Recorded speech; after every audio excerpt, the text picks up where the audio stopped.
Kahit na kailan, hindi matatalo ng kasamaan ang kabutihan. Mananatiling matatag ang liwanag at ang kadiliman ay matitibag. Isang mapagpalang araw sa inyong lahat. Nais ko lang ibahagi ang pinakamahiwagang parte ng aking buhay. Ang panahon kung saan kinalaban ko ang lahi ng mga aswang noong binata pa ako. Dahil sa karanasan na ito, mas lalo kong nakilala ang aking sarili at kung saan nga ba ako nagmula. Pero dahil din dito, munti ka nang mawala sa akin ang mga taong mahalaga sa aking buhay. Kilalanin na lamang niyo ko bilang Danny, ang retiradong manunugis.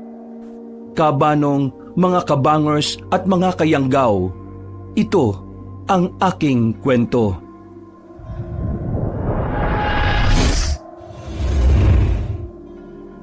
Bago nga pala magsimula ang ating kwento, sana'y mapindot nyo muna ang subscribe button at ang notification bell para lagi kayong nanonotify pag may bago tayong mga kwento. At huwag nyo rin kalilimutan mag-like at comment. Napakalaking tulong po ito sa ating channel para mas makapagatid pa kami sa inyo ng mga magaganda at mga nakakapangilabot na mga kwento. At ngayon, sa ating pagpapatuloy.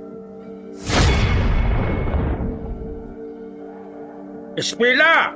Espila! Lumabas ka nga dyan! Ay, ano bang problema mo, Anad?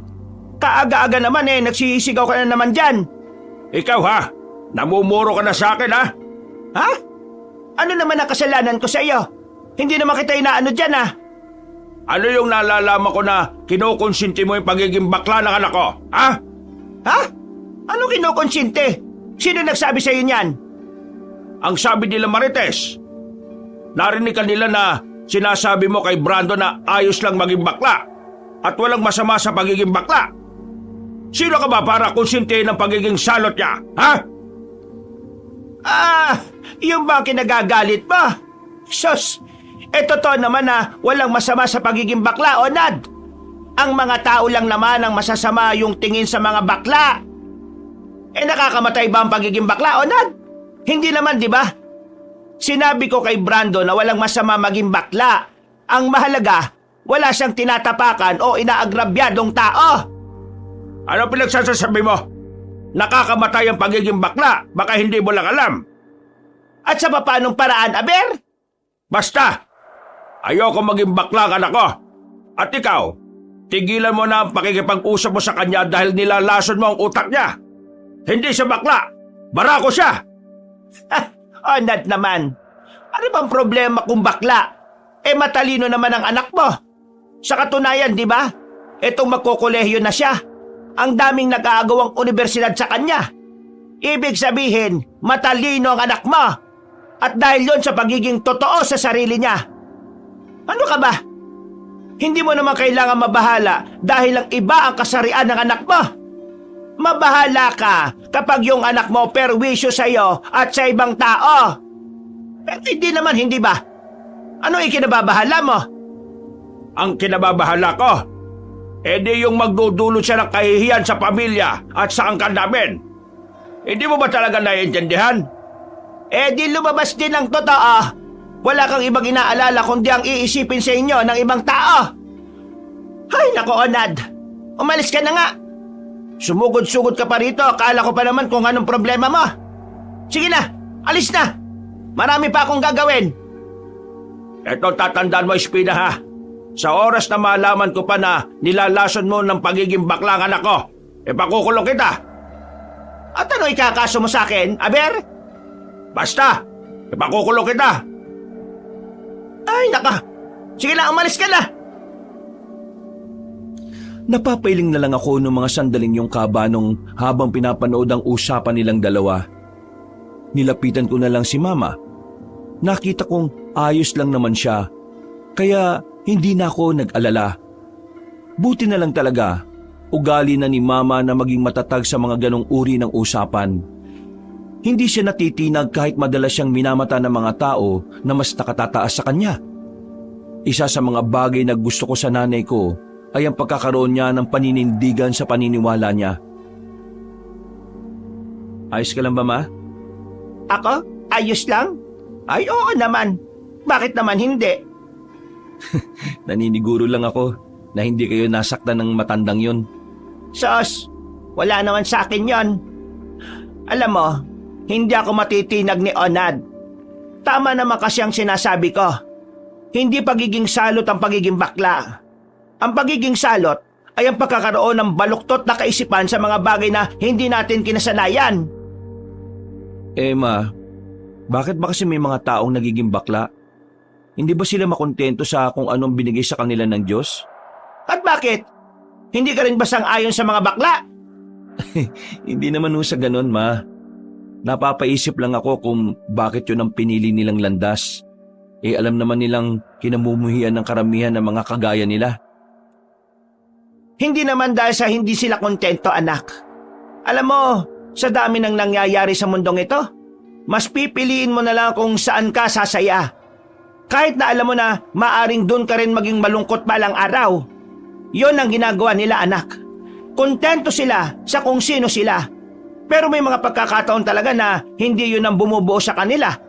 Kaya yun, hinahanap nila kung ano ba talaga sila. At tingin ko wala namang masama doon. Ang mahalaga, hindi sila masamang tao. Kung sakali bang naging bakla ako, ganyan din ba magiging pananaw mo? O baka kaya mo nasasabi yan kasi wala ka namang anak na bakla? Wala akong anak na bakla, pero meron akong kaibigan nun. Kaya naiintindihan ko ang nararamdaman ng isang bakla.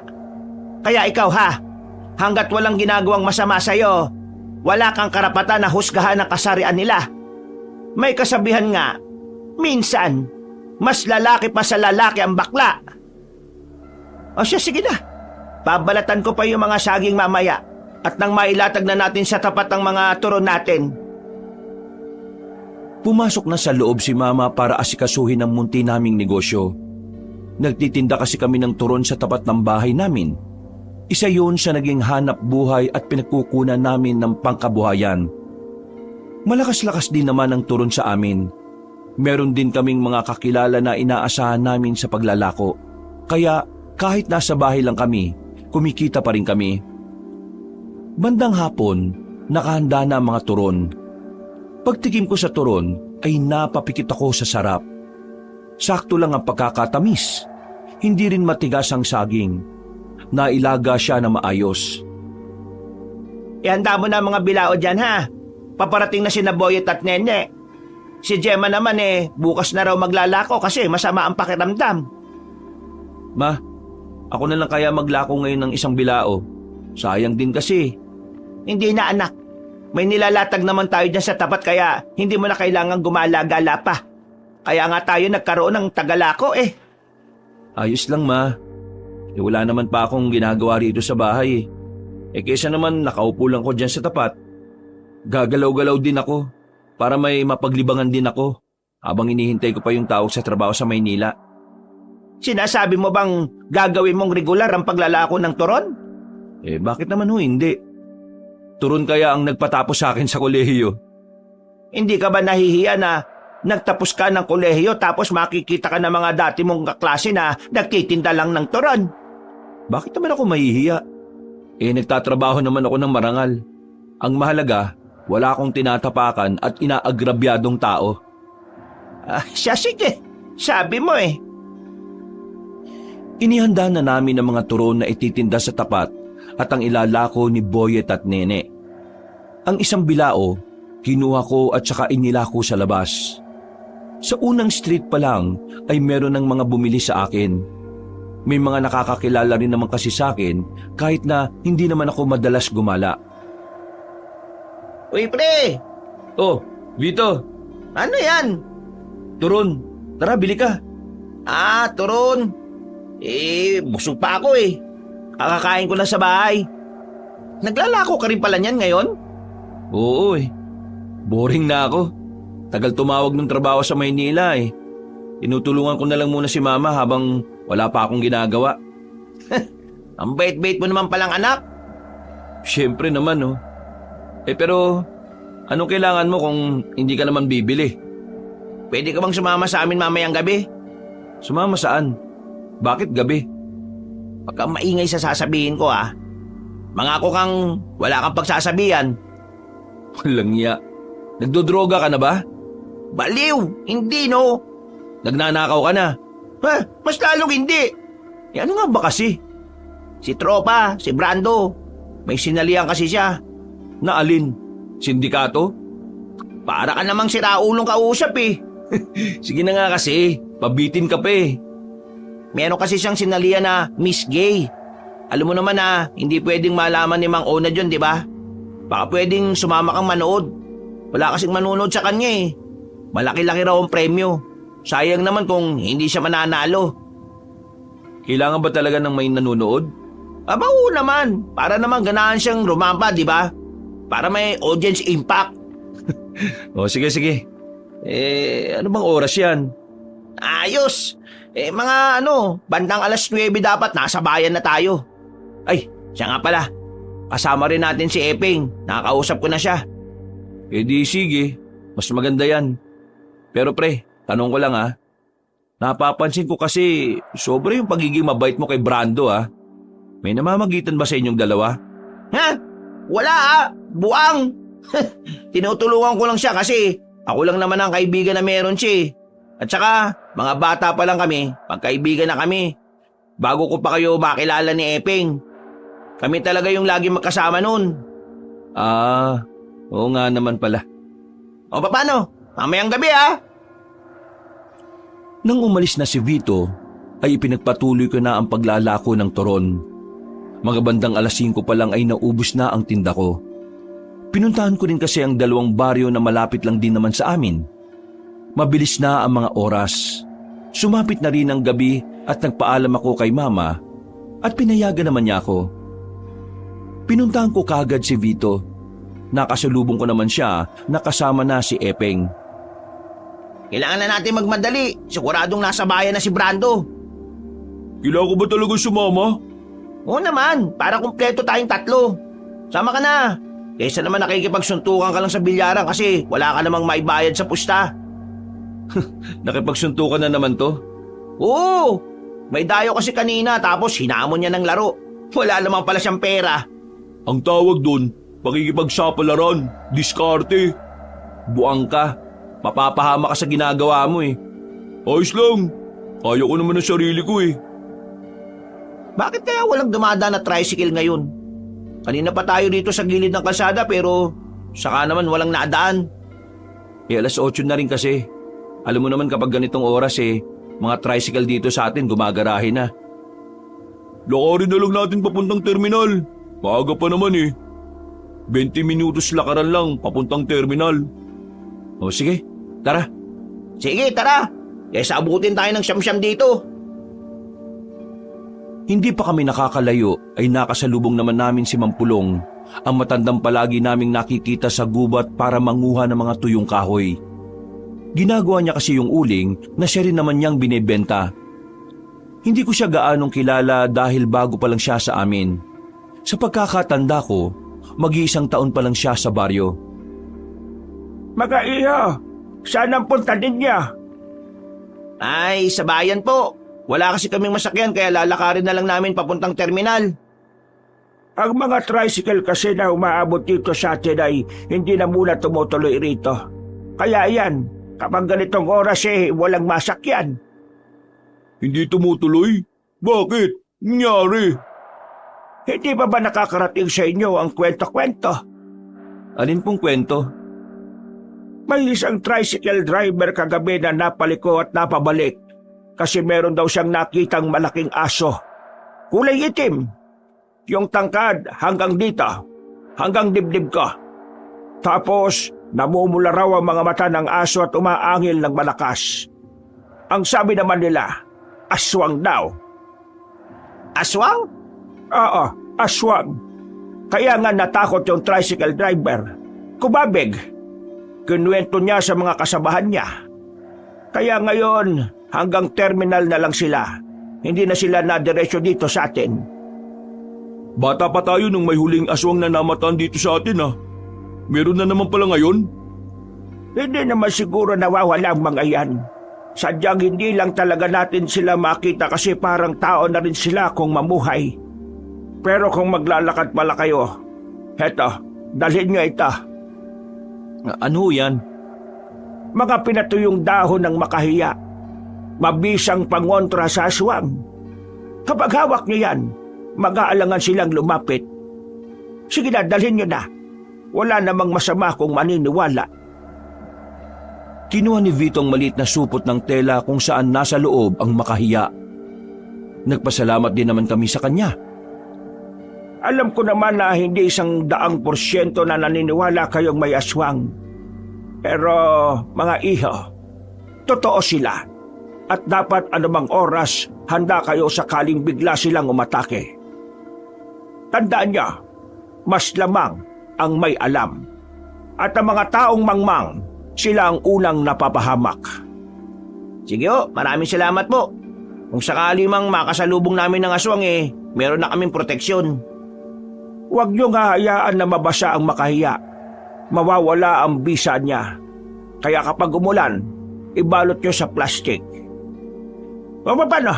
Mag-iingat kayo sa paglalakad. Mauna na ako, ha? Sige po, maraming salamat po ulit. Ngumiti na sa amin ang matanda at agad na ring naglakad papasok sa baryo namin. Kami naman ay sinimulan na rin ang paglalakad. Habang nasa gilid kami ng kalsada, hindi namin maiwasan na hindi mag-isip ng kung ano-ano. Kapag may nakaluskos, para kami mga batang nagsisiksikan sa isa't isa. Huwag na kaya tayong tumuloy. Hindi pwede. Nakapagsabi na ako kay Brando kaya siguradong aasahan niya tayo. Hindi ka ba kinakabahan? Kinakabahan din, malamang. Basta para kay Brando, mawawala ang kaba. Buwang ka yata Binilisan na lang namin ang paglalakad. Makalipas lang ang halos 20 minutos, natanaw na rin namin ang terminal. Nakahinga na rin kami ng maluwag. Pagdating namin doon, ay para kaming nabunutan ng tinik. Noong mga oras na yon, Kabanong, pinagpalagay namin na ang daladala naming tuyong makahiya ay ang siyang nagbigay sa amin ng proteksyon para hindi mabiktima ng mga aswang. Nakasakay naman na kami sa tricycle at nakarating sa bayan. Agad kaming tumungo sa pinaggaganapan ng programa. Naabutan namin na si Brando na ang aakyat sa stage. Pambabae na ang suot niya. Sa isip-isip ko, kakaiba talaga ang saya ni Brando kapag nailalad niya kung sino at ano siya. Pero sa kabilang banda, naisip ko rin na kapag nalaman yun ni Mang Onad, baka mata lang niya ang walang latay sa kanya. Tumingin sa amin si Brando nang makita niya kami sa gilid. Kumuhay naman kami sa kanya para palakasin ang kanyang loob. Good evening, ladies and gentlemen. Ang babaeng nasa inyong harapan ay ang babaeng sinubok ng kapalaran. My name is Brandy Portaberde. Ang baklang mas lalaki pa sa lalaki, pero mas babae kaysa sa babae. Nananiniwala sa kasabihang, bago mo sabihin na ayaw mo sa bakla, tingnan mo muna ang sariling mukha. Baka mamaya, kamukha mo na pala ang sigbin sa baba. Naghiyawan ang mga tao matapos sabihin ni Brando ang mga katagang yon. Ang daming natawa. Kahit kami rin ay sumakit ang tiyan sa kakahalakhak.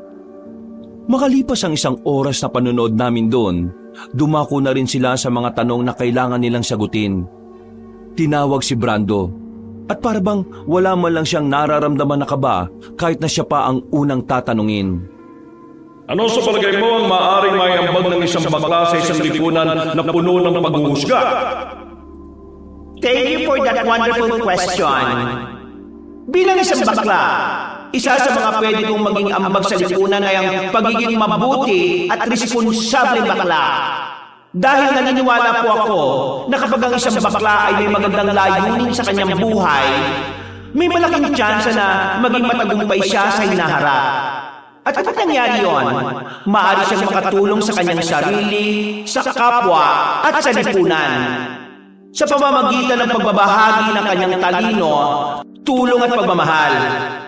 Kung sinasabi nila na mas marami pa ang bakla kaysa sa puno, bakit hindi natin gawin na mas marami pa ang baklang disyente at mabuti kaysa sa mga tao mapanghusga? Pero wala namang naitutulong sa ating lipunan. Sa madaling sabi, kabutihan ang pinakamagandang may dudulot natin sa lipunan natin. Mapamataas ka man o mapababa, bakla man o lesbian. Kabutihan ang dapat nananaig sa mundong ito para maging maunlad ang ating mga buhay. Yun lamang and I thank you! Nagsigawan at naghiyawan na naman ang mga tao. Dinig na dinig din ang mga palakpakan nila. Nang tingnan ko naman si Vito, nakita ko na parabang naiiyak na siya. Kahit na hindi ko naman gaanong kaklose si Brando, parang bigla akong naging proud. Kakaiba ang saya na naidulot niya sa mga tao. Napakatalino ng sagot niya dahil lahat ng sinabi niya ay totoo at makabuluhan. Nang matapos na ang patimpalak ng mga bakla, ay tinanghal na panalo si Brando. Sobrang saya niya. Doon ko mas lalong napatunayan ang sinabi ni Mama na walang masama sa pagiging bakla. Ang mahalaga ay nangingibabaw ang kabutihan sa iyong puso. Oy, mga boylet! Thank you Salamat talaga. Kayo lang ang gumora dite. Wala kasi bang supporter dito eh. Buti na lang na side song ko mga peslak nyo kanina kaya ayon, laban na laban ang bakla kanina. Napakaganda nga ng sinabi mo eh. Parang pang Miss Universe eh. Proud kami sa iyo, Brando. Hep hep hep hep! My name is Brandy. Balato naman, Brandy. Oh, hali kayo. Lalapang tayo. Yun iyan ang maganda. Saktong merong bukas na kainan ng mga sandaling yon, Kabanong. Masaya kaming kumaing 4. Pagkatapos, nagpalit na muna si Brando ng damit para hindi malaman ng tatay niya kung ano ang sinalihan niya. Bandang 12:00 na ng gabi nang makarating na kami ng baryo, nagpaalam na si Brando sa amin. Habang naglalakad, hindi pa rin namin makalimutan ang mga salitaan ni Brando habang nasa entablado. Matalino kasi talaga si Brando kaya nasagot niya na maayos yung tanong kanina eh. Kaya nga eh. Ilang paso ba naman niya yung mga kalaban niya? Ikaw, Vito, sigurado ka bang wala kang gusto kay Brando? Nakita kita kanina eh. Sobrang saya mo. Tapos, naiyak ka pa nga. Tears of joy ba yung tawag doon? Umamin ka na Tayo-tayo lang naman eh. Baliw! Parang kapatid ang turing ko kay Brando. Tumigil ka nga. Gumagawa ka ng issue eh. Tinatanong lang naman kita eh. Eh di kung hindi, eh di hindi. Oo, tama na yan. Baka magkapikunan pa kayong dalawa. Ang mahalaga naman, nanalo si Brando. May pera siya. Hindi na siya manghihingi sa tatay niyang si Raulo. Higit sa lahat, maraming turon na naman ang bibili niya sa amin. Nang matanaw ko na ang bahay namin, ay nagpaalam na rin ako sa kanila. Pagpasok ko sa bahay ay naabutan kong gising pa si Mama. Nagtatahi siya ng sira kong short. Ma, narito na ako. Kumusta naman ang pinuntahan ninyo? Nanalo ba si Brando? Oo ma, nanalo siya. Ang galing nga ng sagot niya kanina eh. Talbog-talbog yung kalaban niya eh. Ang talino niya. Sinabi ko naman kasi sa'yo, matalinong tao yang si Brando. Ang tatay lang naman niyang may problema eh. Ang laki ng premyo ma. Baka naman hindi pa matuwa si Mang Onad niyan. Ay naka, wag na wag niyong ipapaalam sa tatay niya kung ayaw niyang masaktan. Ay, siya nga pala ma. May ilalako pa ba tayo bukas? Naka, wala. Hindi ako nakabili ng saging. Sarado kanina sa binibilhan ko eh. Masama rin kasi ang panahon kaya baka hindi rin sila nakaangkat. Siguro sa susunod na bukas na tayo magbebenta ng turon. Pumasok na lang ako sa maliit kong kwarto at nahiga. Wala pang 5 minuto, nakatulog na kagad ako. Sa hindi inaasahang pagkakataon, biglang pumasok sa panaginip ko si Brando. Nakangiti siya sa akin. Nagtaka ako kung bakit. Akala ko nilalandi niya ako, pero nagkamali ako nang makitang nawala ang ngiti niya. Napalitan niyo ng takot. Hinawakan niya ako sa kamay at sinabing merong humahabol sa kanya. May narinig akong malakas na angil sa panaginip ko. Pagkatapos noon, bigla na akong nagising. Kinakalabit na ako ni Mama. Napabangon ako. Pawis na pawis ako kahit na umuulan naman sa labas. Nak, Binabangungot ka ba? Anong nasa panaginip mo? Hindi ko maalala Basta, nakakatakot. Diretso tulog ka ba naman kasi kagad eh? Hindi ka naman nagdasal kagabi. Umaga na? Oo, 9:00 na. Nagluluto na nga ako ng pananghalian natin eh. Napasarap yata tulog ko. Si Epeng at Vito, hindi ba napadaan dito? Hindi. Bakit? May usapan ba kayo? Wala naman ho. Mabuti pa'y bumangon ka na dyan. Hintayin mo na lang yung niluluto ko, kakain na tayo. Sandali akong napatulala, Kabanong. Naisip ko na naman ang nasa panaginip kong hindi ko na lang din sinabi kay Mama. Ayaw ko kasing isipin niya pa ang panaginip ko. Ang dami pa naman niyang paniniwala tungkol sa mga panaginip. Ma, labas lang ako sandali Saan ka pupunta?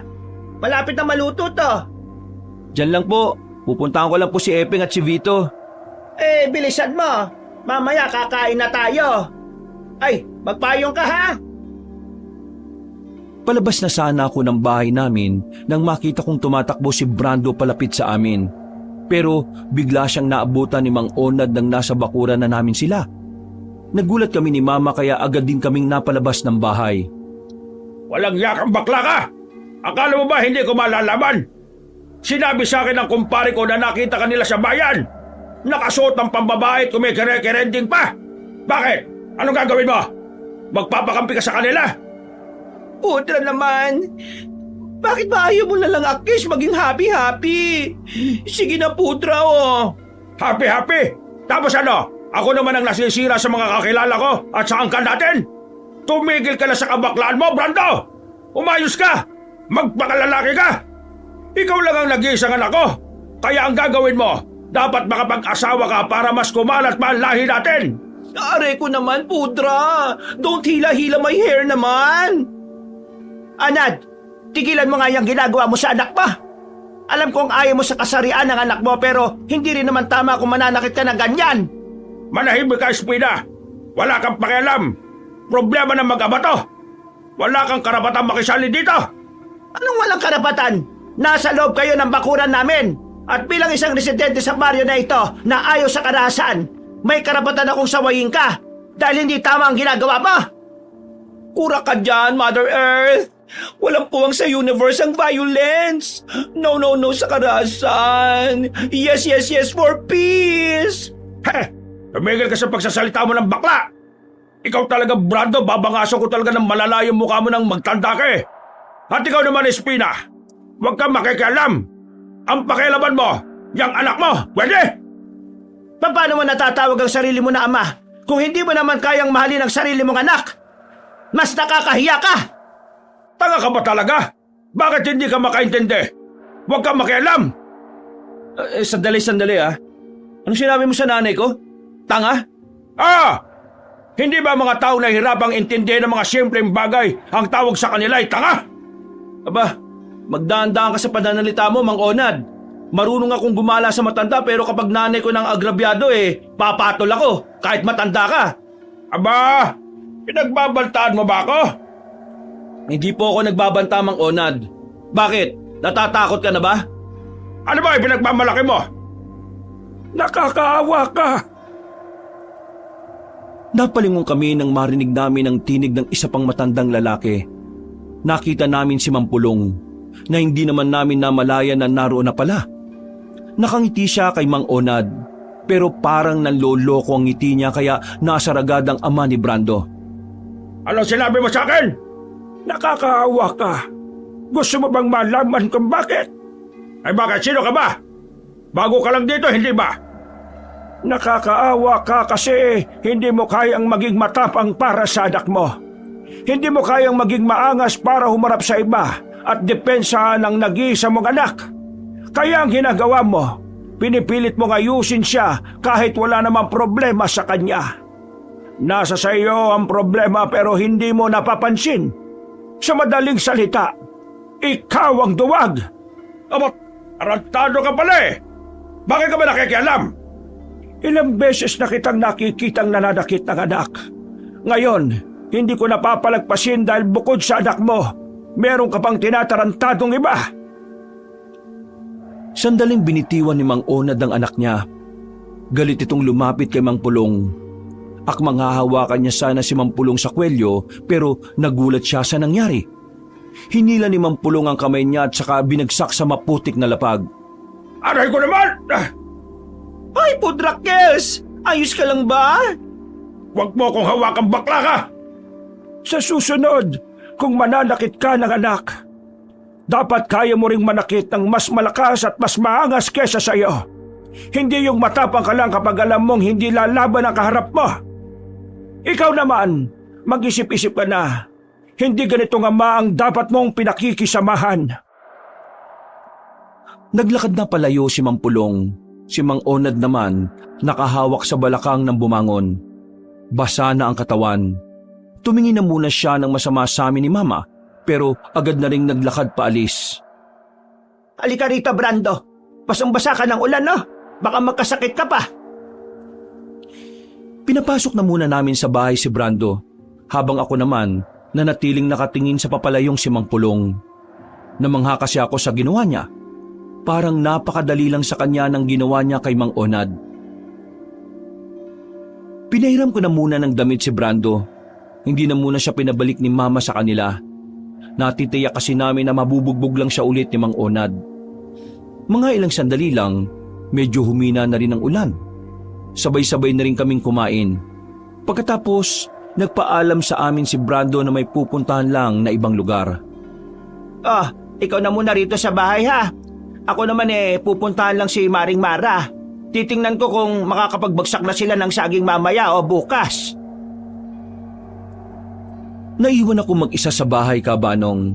Dahil wala naman akong gagawin noon, ay nahiga na lang ako sa maliit naming sofa. Habang nag-iisip ako ng kung ano-ano, narinig kong parang may kumalubog sa loob ng kwarto ni Mama. Ang unang pumasok sa isipan ko, baka mamaya ay may nakapasok na namang dagang bukid sa kwarto niya. Sumilip ako sa ilalim ng papag niya habang hawak ang pamalo na kahoy. Pero ang nakita ko roon ay ang mahabang kahon na matagal nang naroon. Yun ang kahon na palaging sinasabi sa akin ni Mama na huwag kong gagalawin. Bata pa lang ako, pinagbabawalan na niya ako. Uy, ano yun?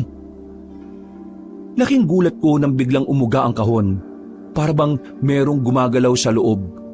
Medyo kinabahan ako kaya lumabas ako agad ng kwarto ni Mama. Pero kalaunan, inisip ko na baka may daga nga roon. Binugaw-bugaw ko na lang. Pagkatapos noon, hindi na muli pang umalog ang kahon. Pasensya ka na't ginabi na ako, ha? Napakwento kasi si Maring Mara eh. Ay, pambihira talaga. Pero good news na. Bukas maghatid na sila rito ng mga saging. Bandang umaga, kaya mga hapon makakapagtinda na tayo ulit ng turon. Kanina, ang daming naghahanap sa akin eh. Sayang, ang dami sanang bumili. Ma, maglalako ulit ako bukas ha. Mukhang titila na rin naman ang ulan eh. Magdala ka na rin ng payong. Kasi yung ambon-ambon na yan baka biglang lumakas. Nung gabing yon, lumabas na muna ako ng bahay para puntahan si Vito. Wala kasi akong magawa. Bagot na bagot ako. Nang dumating ako sa bahay nila Vito, inabutan ko naman siyang nagkakapilang sa bakuran nila. Pumasok ako agad at nilapitan siya. Oh, bakit? Wala ba kayong tinda? Wala kasing dinalang saging ngayon sa amin eh. Kaya pala sabi ni Mama kanina walang turon. Pare, pinuntahan ka ba dito ni Brando kanina? Hindi, bakit? Hindi mo ba alam? Binugbog na naman siya ng tatay niya. Ano? Siraulo talaga yung si Mang Onad oh. Buti na nga lang dumating si Mang Pulong eh. Si Mang Pulong? Ano namang ginawa niya ron? Kinausap niya si Mang Onad. Tapos, nainis si Mang Onad. Sinubukan niyang kwelyuhan si Mang Pulong. Kaso, hinila ni Mang Pulong yung kamay niya. Ganito pre oh, ganito. Tapos, bumagsak na sa putikan si Mang Onad. Galing nga eh. Namangha din ako sa ginawa ni Mang Pulong. Buti na lang talaga dumating pala siya. Kawawa na naman si Brando pag nagkataon. Alam mo pre, nahihiwagaan nga ako kay Mang Pulong eh. Ha? Anong nahihiwagaan? Walang ganong nakakakilala sa kanya rito sa atin. Ibig kong sabihin, parang walang nakakaalam kung anong pagkatao niya. Pambira ka naman. Bago pa lang si Mampulong dito sa atin eh. Pero mag-isang taon na yata siya rito kaya hindi na siya bago. Malay mo, hindi lang talaga hilig ni Mampulong makihalubilo sa mga tao. Alam mo, pakiramdam ko, may kakaiba sa kanya. Baka naman kasi hindi natin alam, albularyo siya. Di ba, binigyan niya tayo ng proteksyon sa aswang? Ay, oo nga pala no. O di ba? Ikaw talaga, kung ano-ano iniisip mo. Ang mabuti pa, puntahan natin si Brando. Baka mamaya sinasaktan na naman siya ng tatay niya. Tumila na ang ulan nung mga sandaling yon. Nang makarating na kami sa bahay nila Brando, si Mang Onad ang inabutan namin sa bakuran. Aalis na sana kami pero nakita na niya kami sa gilid. Lumabas siya at agad kaming kinastigo. Ay, kayong dalawa.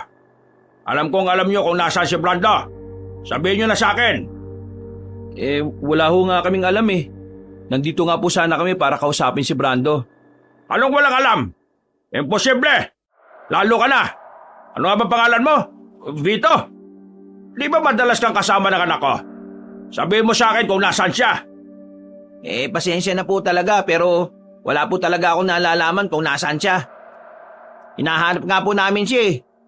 Mga sinungaling! Ano bang napapala nyo sa pakikialam ninyo? Kaibigan po kasi namin ang anak nyo. At bilang kaibigan, tungkulin din namin na proteksyonan sa mga taong nananakit sa kanya.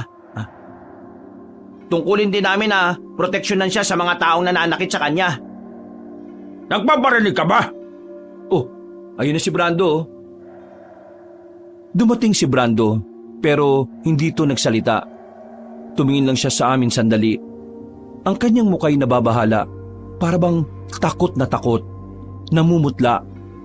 Mabilis siyang pumasok sa bahay nila nang di man lang hinihintay ang tatay niya. Ay Brando!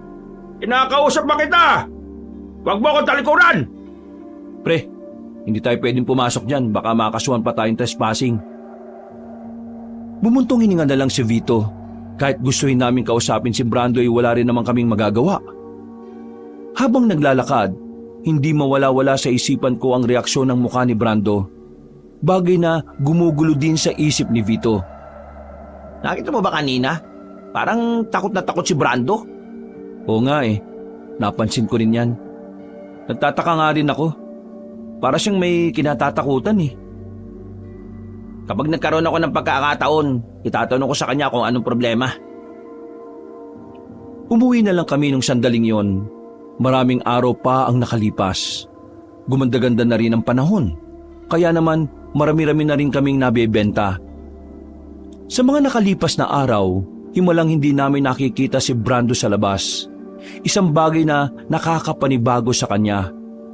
Ang sabi kasi ni Vito, imposibleng pumirmi sa bahay si Brando dahil mahilig talaga itong rumampa o gumala. Baka naman kasi hindi pinapalabas ng tatay niyang buang. Puntahan kaya natin. Baka mamaya kung ano nang nangyari dun. Nag-aalala na nga rin ako eh. Ang uli kong kita sa kanya, nakadungaw lang siya sa bintana. Isauli ko lang sa bahay itong tray tapos puntahan natin si Brando. Para masagot ang mga katanungan sa utak namin, agad na kaming nagtungo sa bahay nila Brando. Pero sa halip na siya ang maabutan namin, si Mang Onad na naman ang nakabungad. Naririnig na naman ang malakas at pagalit niyang boses. Anong ginagawa niyo rito? Gusto lang po sana namin makausap si Brando. Kayo ang kakausapin ko. Ano nangyari sa baklang yon, ha? Nangyari? Bakit? Ano po problema? Alam problema? Wala kayong alam? Kaibigan kayo, hindi ba? Ilang araw nga po namin hindi nakakausap si Brando eh. Parang hindi nga po gumagala. Hindi talaga gumagala. Alam niyo kung bakit? Kasi magdadalawang linggo na yung nasa loob ng bahay. Ayaw lumabas. Nagbumukmok. Magtapat nga kayo sa aking tatlo. Sino ang kalandian niya sa inyo? Anong ginawa niyo? Binasted niyo? Tignan niyo, ayaw nang lumabas. Uy. Walang ganun Sinubukan mo na bang kausapin yung anak niyo para malaman kung bakit? Ayusin mo pananalita mo, sasapakin kong ngalangalan mo eh. Brando! Nandito kami sa labas! Kausapin mo kami! Ano ba problema mo? Kahit na sumigaw ka pa ng sumigaw dyan, hindi siya lalabas. Oh, ayan naman pala eh. Dumungaw si Brando sa bintana. Medyo nagtaka kami sa mukha niya. Nangingitim na kasi ang ilalim ng kanyang mga mata. Para bang ilang araw na siyang walang maayos na tulog. Malandi ka talagang bakla ka eh, no? Kapag ibang lalaki, nagpapakita ka. Udrakels, gusto ko sila ma-talk show. Ano? Ang sabi po niya, gusto niya kami makausap. At ano naman ang pag-uusapan nyo, ha? Maglalandian kayo? Mang Onad, siguro kaya kayo banas na banas eh dahil wala kayong mautosang bumili ng mga kailangan nyo, no? Kung gusto nyo kumilos na ulit si Brando, hayaan mong malaman namin kung anong problema niya. Kasi kung kayong kakausap, hindi siya magsasalita eh. Isa ka bang anak ni Speedy? Namumuro ka na sa akin, ha? Pero, sige, kausapin niyo ang baklang yan. Pagbalik ko, dapat maayos na yung taong yan, ha? Kasi punong-puno na ako. Kahit anong bugbog ang gawin ko dyan eh, ayaw pa rin lumabas. Umalis si Mang Onad. Sinamantala na namin ang pagkakataon na lumapit sa kanya. Pagpasok namin sa kwarto niya, bumungad agad ang mga kalat sa lapag. Parang napabayaan niya talaga ang kanyang sarili. Ano ba problema, Brando? Bigla ka na lang naging ganito. Nung huling kita ko sa'yo nung gabing umuwi ka eh, ayos ka lang nun, di ba? Tingnan mo, oh. Kaibigan mo na rin kami ni Danny. Kaya dapat magsabi ka. Huminga ng malalim si Brando. Umupo siya sa gilid ng kama niya at saka tiningnan kami na parabang nababahala. Basta, promise nyo na hindi kayo mag-iisip na nalaloka na, Kesh. Baka kasi bigla kayo mag-far away at gumora to the max palayo sa akin kapag nag-talk show mess. Kesh? To the max? At mess? Ano yun? Baka raw kapag sinabi niya, bigla raw tayong lumayo sa kanya at isipin nating nababaliw na siya. Paano natin malalaman kung hindi mo sasabihin? O sige, mag-listen muna kayo Let us begin ang talk show ng bading. Ganito kasi, that day na na-jombag akes ni Pudang, gumora aki sa gubat. Ang sabi kasi nila, environment is the best medicine pag magulo ang brain cells. Kaya yun, gumora ako sa forest para ang utak ay makarest. Kaso, naligaw-ligaw akes. Kaloka. Inabot ako ng evening. And then... Biglang tumigil si Brando sa pagkwento niya. Nakita namin sa mukha niya matinding takot. Nanginginig din ang mga kamay niya ng bahagya. Kaya pinainom na muna namin siya ng tubig. Nang kumalma na siya, ay sa kanya itinuloy ang kwento niya. May mga na-sight song akong hindi ka nais-nais. Creepy much. Kaloka. Pero at the same time, nakakatakot. Nakakatakot? Paano nakakatakot? Naniniwala ba kayo sa mga aswang? Nagkatinginan kami sa tanong na yon ni Brando. Hindi kasi namin inaasahan na yon ang lalabas sa bibig niya. Bakit? Anong meron sa aswang? Nakita mo ba sila? Mga aswangit ang nasight song ko noon. Mga naka-jombay lang sila. Ano naman yung jombay? Bombay? Hindi. Nakatambay sila. Nakatambay lang sila. Pero yung mga peslak nila, kakaiba. Very long yung dila nila. And then, gumanito sila Rar! Rar! Ibig sabihin, kaya hindi ka lumalabas ng bahay? Nag-follow sila sa akin hanggang sa bungad ng baryo. I'm scared to the max. What if hanapin nila Akesh? What if angry sila sa Akesh kasi nalaman ko na sila ay real na real? What if itegi boom-boom nila Akesh because may nose na Akesh? Teka. Tegi boom-boom patay? Patayin? Correct! Kung aswang nakita mo, meron akong kilala na pwede natin makausap tungkol dyan. Sino? Si Mang Pulong. Matapos namin mag-usap-usap doon, sa wakas ay nakumbinsi na rin namin si Brando na lumabas ng bahay. Pinuntahan namin si Mampulong sa bahay nito. Mabuti na lang talaga at walang ginagawa si Mampulong ng mga sandaling yon. Wala kaming sinayang na sandali. Agad namin siyang kinausap. Ano't narito kayo? May kailangan ba kayo sa akin? Mampulong, meron lang sana kaming sasabihin sa inyo. Baka lang naman may nalalaman kayo. Sige. Pumasok muna kayo sa bakuran ko. Ano ba ang gusto niyong sabihin? Itong kaibigan kasi namin, meron siya nakitang aswang sa gubat. Aswang? Nako, saan mo nakita? Sa gilid po ng river, nakatambay lang sila eh. Kaso, nag-follow sila sa Akesh ng maside song ni Lami. Wala ba silang ginagawa? I don't know. Basta, nung maside song ko sila, nakatambay lang sila. Pero, gumaganito sila oh. Rawr! Rawr! Rawr! Totoong aswang ang nakita mo siguro. Hindi ito maganda. Ano po bang pwedeng gawin? Wala na yung makahiya eh. Nadurog na po sa sobrang tuyo. Bawang at asin. Yun yung nakita kong pangontra sa aswang base sa napapanood ko. Hindi. Kalokohan lang ang bawang at asin.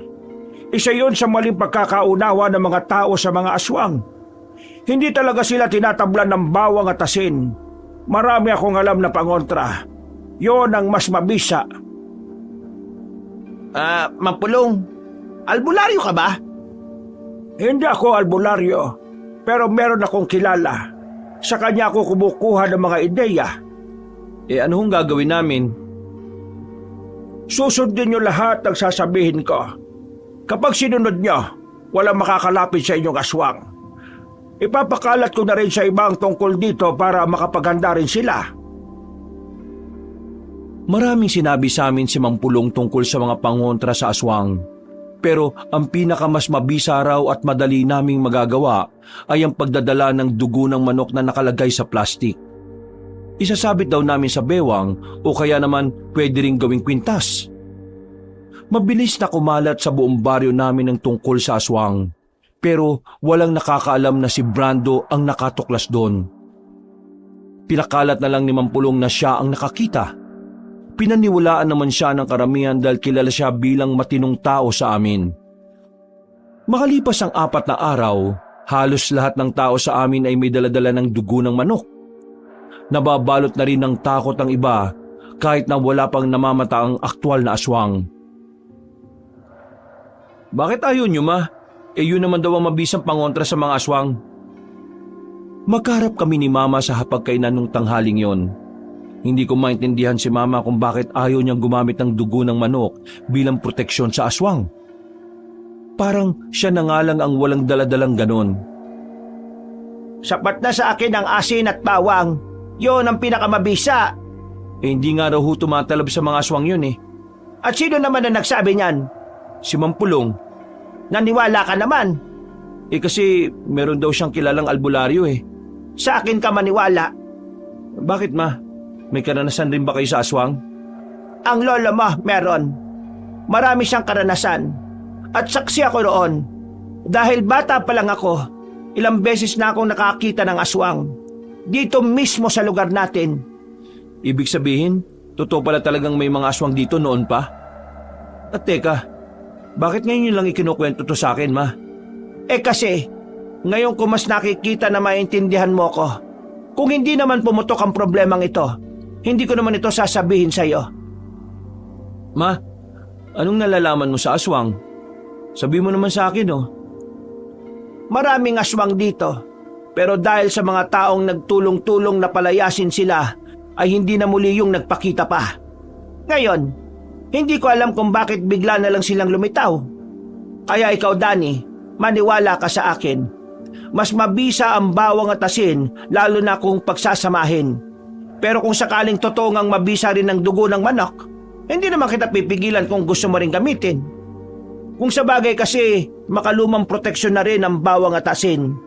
Baka marami na rin umusbong na mas epektibo. Pero anak, hanggat maaari, gusto kong umiwas ka sa kapahamakan. Gusto kong iwasan mo mga aswang.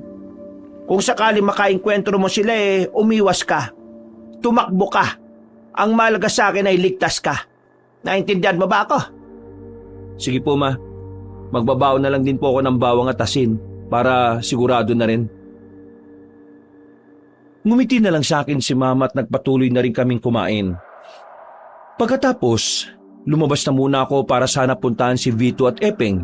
Pero nakita ko si Vito na nagmamadali na naman. Parang natataranta. Kaya hinabol ko siya kaagad. Hanggang sa marating na namin ng bahay ni na Brando. Bakit pre? Anong problema? Nag-text sa akin si Brando May nakaalam na siya yung unang nakakita ng aswang. O tapos? Tara, pasukin na natin siya. Pagpasok namin sa loob ng bahay nila, inabutan naming nag-iimpake na si Brando ng mga damit niya. Natataranta, parang natutuliro ang utak. Uy, teka, kumalma ka nga. Kalmalicious? Really? How? May nakaalam ng akes ang dahilan kung bakit napadpad ang aswang sa baryo natin. Sinisisi na ako ng mga person. Diyos ko naman Sinisisi ka nila? Sino mga yan? Si Aling Malia. Nasaityong niya pala akes nung nakaraang araw. Narinig niya akes na nagsalita tungkol sa mga aswangit. Diyos ko, Lord! Vito, mukhang kailangan nga natin siyang tulungan na makalis dito. Kapag nagkataon, baka dumugin siya ng mga tao. Siya rin ang sisisihin ng malala kapag may napahamak na. O tara, Brando. Kaming bahala sa'yo. Tatakas ka namin. Brando kayo ng Brando. Ako nga si Brandy, di ba? Oo na, Brandy. Palabas na sana kami ng bakuran nila nang biglang dumating ang tatay niyang si Mang Onad. May mga kasama itong kumpare nito na kapwa masama ang tingin kay Brando. Budang? Saan kayo pupunta? Tatakas ka? Tatakas ka sa katarantado ang ginawa mo? Kaya ngayon, nalalagay sa panganib ang maraming buhay. Sandali lang Manahimik ka, Vito! At ikaw rin, Danny, manahimik ka! Wala pa nga pong sinasabi. Sinabi lang manahimik Budang, di ko ginusto na mag-follow sila sa Akesh. Want ko lang iligtas ang aking self. Kung di ako here tumakbo, baka sa labas nila Akesh nila pang. Wala ka na nga mabuting dulot sa akin. Nagdala ka pa talaga ng malaking problema para sa lahat. Hindi ka na ba talaga makontento? Sinisira mo na nga ang buhay ko. Sisirain mo pa ang buhay ng maraming tao. Napakasalot mo talagang bakla ka. Udang naman. Harapin mo ang ginawa mo, Brando. Para sabihin ko sa'yo, may namata na silang aswang sa kabilang gubat. At tingin namin nag-aanda sila kung paano sila makakapambiktima ng tao. At alam mo ba kung saan malapit ang gubat na yon? Dito sa baryo natin, sa Raula. Hindi man lang ba muna kayo? Sinabi lang manahimik Ikaw ang manahimik! Nagsasalita pa ako Hindi ako makapaniwala na may ama na kagaya nyo. Mas iniisip pa yung ibang tao kaysa sa sariling anak. Hindi man lang ba kayo nag-aalala sa kaligtasan ni Brando? Hinabol ng mga aswang ang anak nyo at muntikan na siyang mapatay ng mga aswang. Hindi mo naisip yun, no? Kasi wala kang pakialam. Sarili mo lang palagi iniisip mo. O pre, anong ginagawa mo? Gagawa ka ng gulo Hindi. Kailangan itong marinig kung gaano siya kawalang kwentang ama. O bakit? Magagalit ka sa akin, Mang Onad?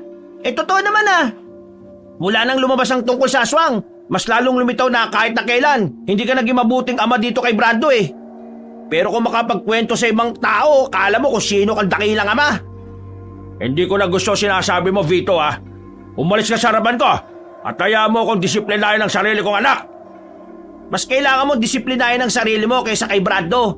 Walang problema sa kanya Sa'yo, marami. Sinasagad mo talaga ang pasensya ko, ha? May biniktima na aswang! Natigil si Mang Onad sa balak niya sanang pananakit nang marinig namin ang tinig ni Epeng. Nabahalang lahat sa sinabi niya. Nakaramdam na rin ako ng kaba noong mga sandaling yon. Sa dating minahan malapit sa dulo ng ilog, may natagpo ang bangkay doon ng matandang lalaki. Ang sabi ng mga nakasaksi, kinagat daw sa leeg at sa tagiliran. Dating albularyo yung biktima. Hindi ba tayo tapos, Brando, Subukan mo kumalis, malilintikan ka sa akin. Agad na lumaya si Mang Onad kasama ang mga kumpare niya. Pinuntahan nila ang natagpuang patay. Habang kami naman ay napatigil lang sa bakuran nila Brando. Hindi ako makapaniwala na may mga pangyayaring gano'n sa aming lugar. Ang bilis ng mga kaganapan. Kasalanan ko ite Diyos ko! Hindi, wala kang kasalanan, Brando. Anong wali? Sa akin nga sila nag-follow kaya ako sila nadala dite. Matagal na silang nandito sa probinsya natin. Ha? Anong ibig mong sabihin? Nakausap ko si Mama. Ang sabi niya, nung araw meron talaga mga aswang dito sa atin. Pero nawala lang sila dahil napalaya sila ng mga nagkakaisang tao. Kaya palagay ko, kahit na hindi nila sundan itong si Brando, pupunta pa rin sila dito sa atin eh. Kaya wala kang kasalanan. Matagal na silang nandito, Brando. Baka nga nagmamasid lang sila. Kung ganun, kailangan pala magkaisa ang mga tao para hindi dumayo dito yung mga aswang. Magkaisa? Nakdo, labo mangyari yun. Makakawatak-watak ang mga tao. May mga sariling buhay. Lahat gusto makapatay ng aswang. Nagyayabangan pa. Akala nila laro-laro lang ang pakikipaglaban sa mga nilalang na yun eh. Basta, susundin lang natin ang sinabi ni Mang Pulong. Tingin ko, wala namang mangyayaring masama sa atin eh. Aminadong kabado ko ng mga oras na yon, Kabanong. Naiisip pa lang namin na aatake ang mga aswang, kinikilabutan na kaming 4. Makalipas sa mga oras, mas lalong naging matunog ang usapan tungkol sa aswang. 10:00 na ng gabi, maingay pa rin ang baryo. Kada bakuran yata ay aswang ang topic nila. Ma, nakauwi na ako. Ma? Nandiyan ka na ba, Ma? Nagtaka ko kasi hindi sumasagot si Mama. Pero meron akong narinig na kalabog sa gilid. Napalunok ako ng laway dahil sa kaba na hindi ko alam kung bakit biglang nabuhay. Maraan akong naglakad papasok ng kwarto. Sumilip na naman ako sa ilalim. At pagtingin ko, umuuga-uga na naman ang mahabang kahon. Sa mga sandaling yon, alam ko na sa sarili kong malabong dagang bukid na naman ang naroon. Kaya naman, hinila ko paalis sa ilalim ng papag ang mahabang kahon. Binuksan ko yon. Napapikit na lang ako nang biglang may liwanag na lumabas mula roon. Silaw na silaw ako. Wala akong makita ng ilang segundo, pero maya-maya lang nawala na rin ang liwanag. Tumambad sa akin ang isang mahabang espada na may dragon na disenyo sa hawakan. At sa katawan naman ng talim, may mga baybayin na nakaukit na hindi ko naman maintindihan. Teka, espada to ah. Bakit may ganito dito sa kwarto ni Mama? Hahawakan ko sana ang espada pero nagulat ako nang biglang dumating si Mama. Hinila niya ako palayo roon. Nagtataka naman ako kung bakit parang takot na takot siya. Wag! Oh, bakit Ma? Anong wag? Wag mong hawakan yan! Kaya ba ayaw na ayaw mo kung titingnan to nung bata pa ako? Kasi may nakalagay palang espada dyan? Hindi mo dapat ito nalaman. Ma, sabihin niyo na sa akin. Ano ba talagang tinatago niyo? Bakit may ganito? May koneksyon ba ito sa mga aswang? Kung ano man ang koneksyon, ay hindi mo na dapat malaman. Bakit hindi? Akala ko ba ito na ang tamang panahon para maintindihan ko ang mga bagay-bagay? Ayaw mo bang magtiwala sa akin?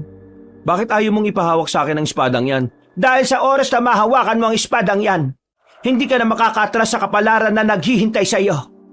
Anong ibig niyo sabihin, Ma? Kapag ginawakan mo yan, ang espiritu ng espada ay magiging parte na rin ng pagkatao mo. Kikilalanin ka niya bilang bagong tagapangalaga. Kanino po ba yan, Nay? Yan ay pagmamay-ari ng lolo mo. Ang lolo mo ang tinatawag na sugo na kabutihan noong araw. Siya ang mga pumaslang sa mga aswang. Siya ang kumalaban noon. Pero hindi na niya naituloy ang tungkulin niya nang mamatay siya sa sakit. At mula noon, wala nang kahit na sinong nagmay-ari niyan dahil hindi sila kinikilala ng espada. Kaya ba ayaw mong ipahawak sa akin kasi ako na ang magmamay-ari niyan? Ganun na nga. Bakit ayaw niyo, Ma? Hindi ba dapat matuwa ka kasi... Paano ako matutuwa kung kasama ng tungkulin na papasanin mo ang panganib na pwede mong kaharapin? Anak, hindi madali ang pagiging sugo. Maaari kang mawala sa akin. Maaari kang mapahamak. Bata ka pa lang, pinapangako ko na sa sarili ko na kahit na anong mangyari, hindi ko hahayaan na maging miserable ang buhay mo. Gusto ko mamuhay ka ng mapayapa. Ayaw kong palagi kang nag-iisip kung papaano ka makakaligtas. Ayaw kong palagi kang nababalisa sa gabi dahil sa mga aswang na yon. Pero ma, kung yan talagang kapalaran ko, baka kailangan ko talagang panindigan dahil wala namang ibang gagawa niyan. At tingnan nyo, hindi ba isang malaking sinyalis to sa mga nangyayari dito sa baryo natin? Malay natin, ako palang itinakda ng Diyos para kalabanin ang kasamaan. Hindi ka susunod sa yapak ng lola mo. Mananatili ka kung ano ka ngayon. Naintindihan mo ba ako? Pero ma, Naintindihan mo ba ako? mataas na ang boses ni Mama noong mga sandaling yon, Kabanong. Kaya napatango na lang ako. Bumuntong hininga na lang din ako. Hindi ko na lang ipinilit ang gusto ko. Ibinalik ni Mama ang espada sa kahon. Ako naman ay nagpunta na lang din sa kwarto ko. Hindi ako makapaniwala sa mga nalaman ko, Kabanong. Nawiwindang ako sa mga revelasyon ng nanay ko nung oras na yon. Wala kasi talaga akong kahit na anong clue na may ganun palang bagay sa angkan namin. Ang alam ko lang talaga noon, dating tanod si Lolo. At ang mga tsuhin ko naman ay mga dating mga ngaso. Dito ko na napagtanto na kaya pala noong bata pa ako, nung nabubuhay pa si Papa, palagi niyang sinasabi sa akin na kapag dumating ang araw na may kailangan akong gampanan, wag daw akong magdalawang isip kung para ito sa buhay na nakararami. Noon, hindi ko pa yun maintindihan. Pero mula nang malaman ko ang pinagmula ng pamilya namin, parang nagkaroon na ng liwanag sa akin ang lahat. Pero wala rin naman akong magawa. Hindi ko kayang suwayin ang utos ni Mama. Lumaki ako na sinusunod ang mga payo at paalala niya. Para kasi sa akin, ang pagsuway sa mga utos niya ay malaking kabastusan. Kaya naman nanatili lang ako sa kwarto ko. Dumating ang kinabukasan, hindi ako masyadong lumalabas ng bahay. Ni hindi nga rin ako nakakapaglako ng turon. Dumaan pa ang 3 araw, napansin na rin nila Vito at Epeng ang hindi ko paglabas. Kaya naman pinuntahan na rin nila ako sa bahay. Ano ba talagang problema? Bakit parang ginagaya mo si Brando? Hindi ka na rin nalabas eh. May sakit ka ba, pre? Oo eh. Sumama pakiramdam ko nitong mga nakaraang araw. Dahil siguro sa mga pagpapaambon ko. Ay, siya nga pala. Anong balita nga pala kay Brando? Hindi makaalis sa bahay nila eh. Bantay sarado ng tatay niya. Pati kapitbahay nila nagbabantay na rin. Nakakaawa nga eh. Nakita namin, puro pasana naman ang katawan.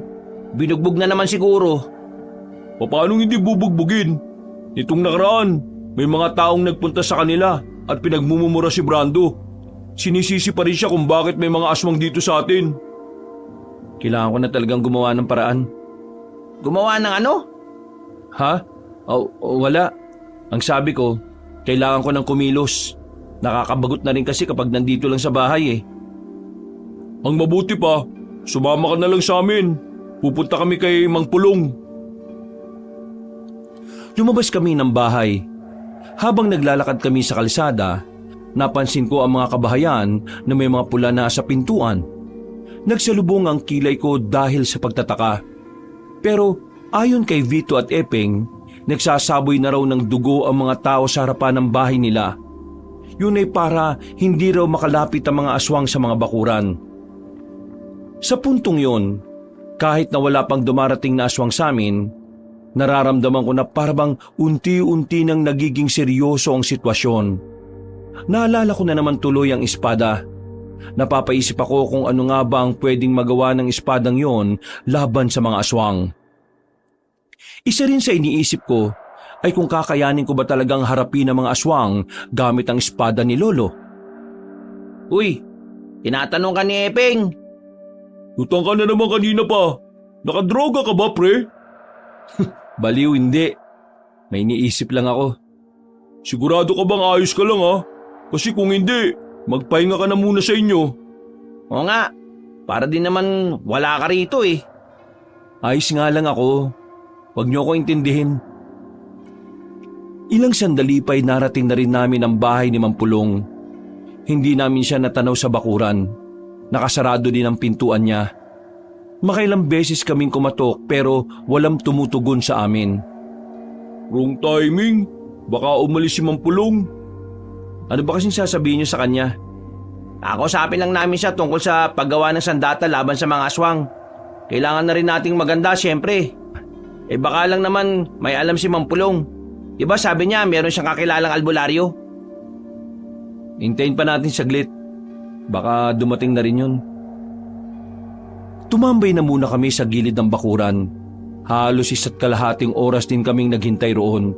Pero walang dumating. Hindi umuwi ng bahay si Mampulong. Nasayang lang ang oras namin kaya hindi ko maiwasang hindi mainis. Wala tayong napala. Dapat kumain na lang tayo hindi naman natin alam kung kailan naalis yun Malay ba natin? Dahil sa pagkainip at anong oras na rin naman, umalis na lang kami sa bakuran ni Mampulong.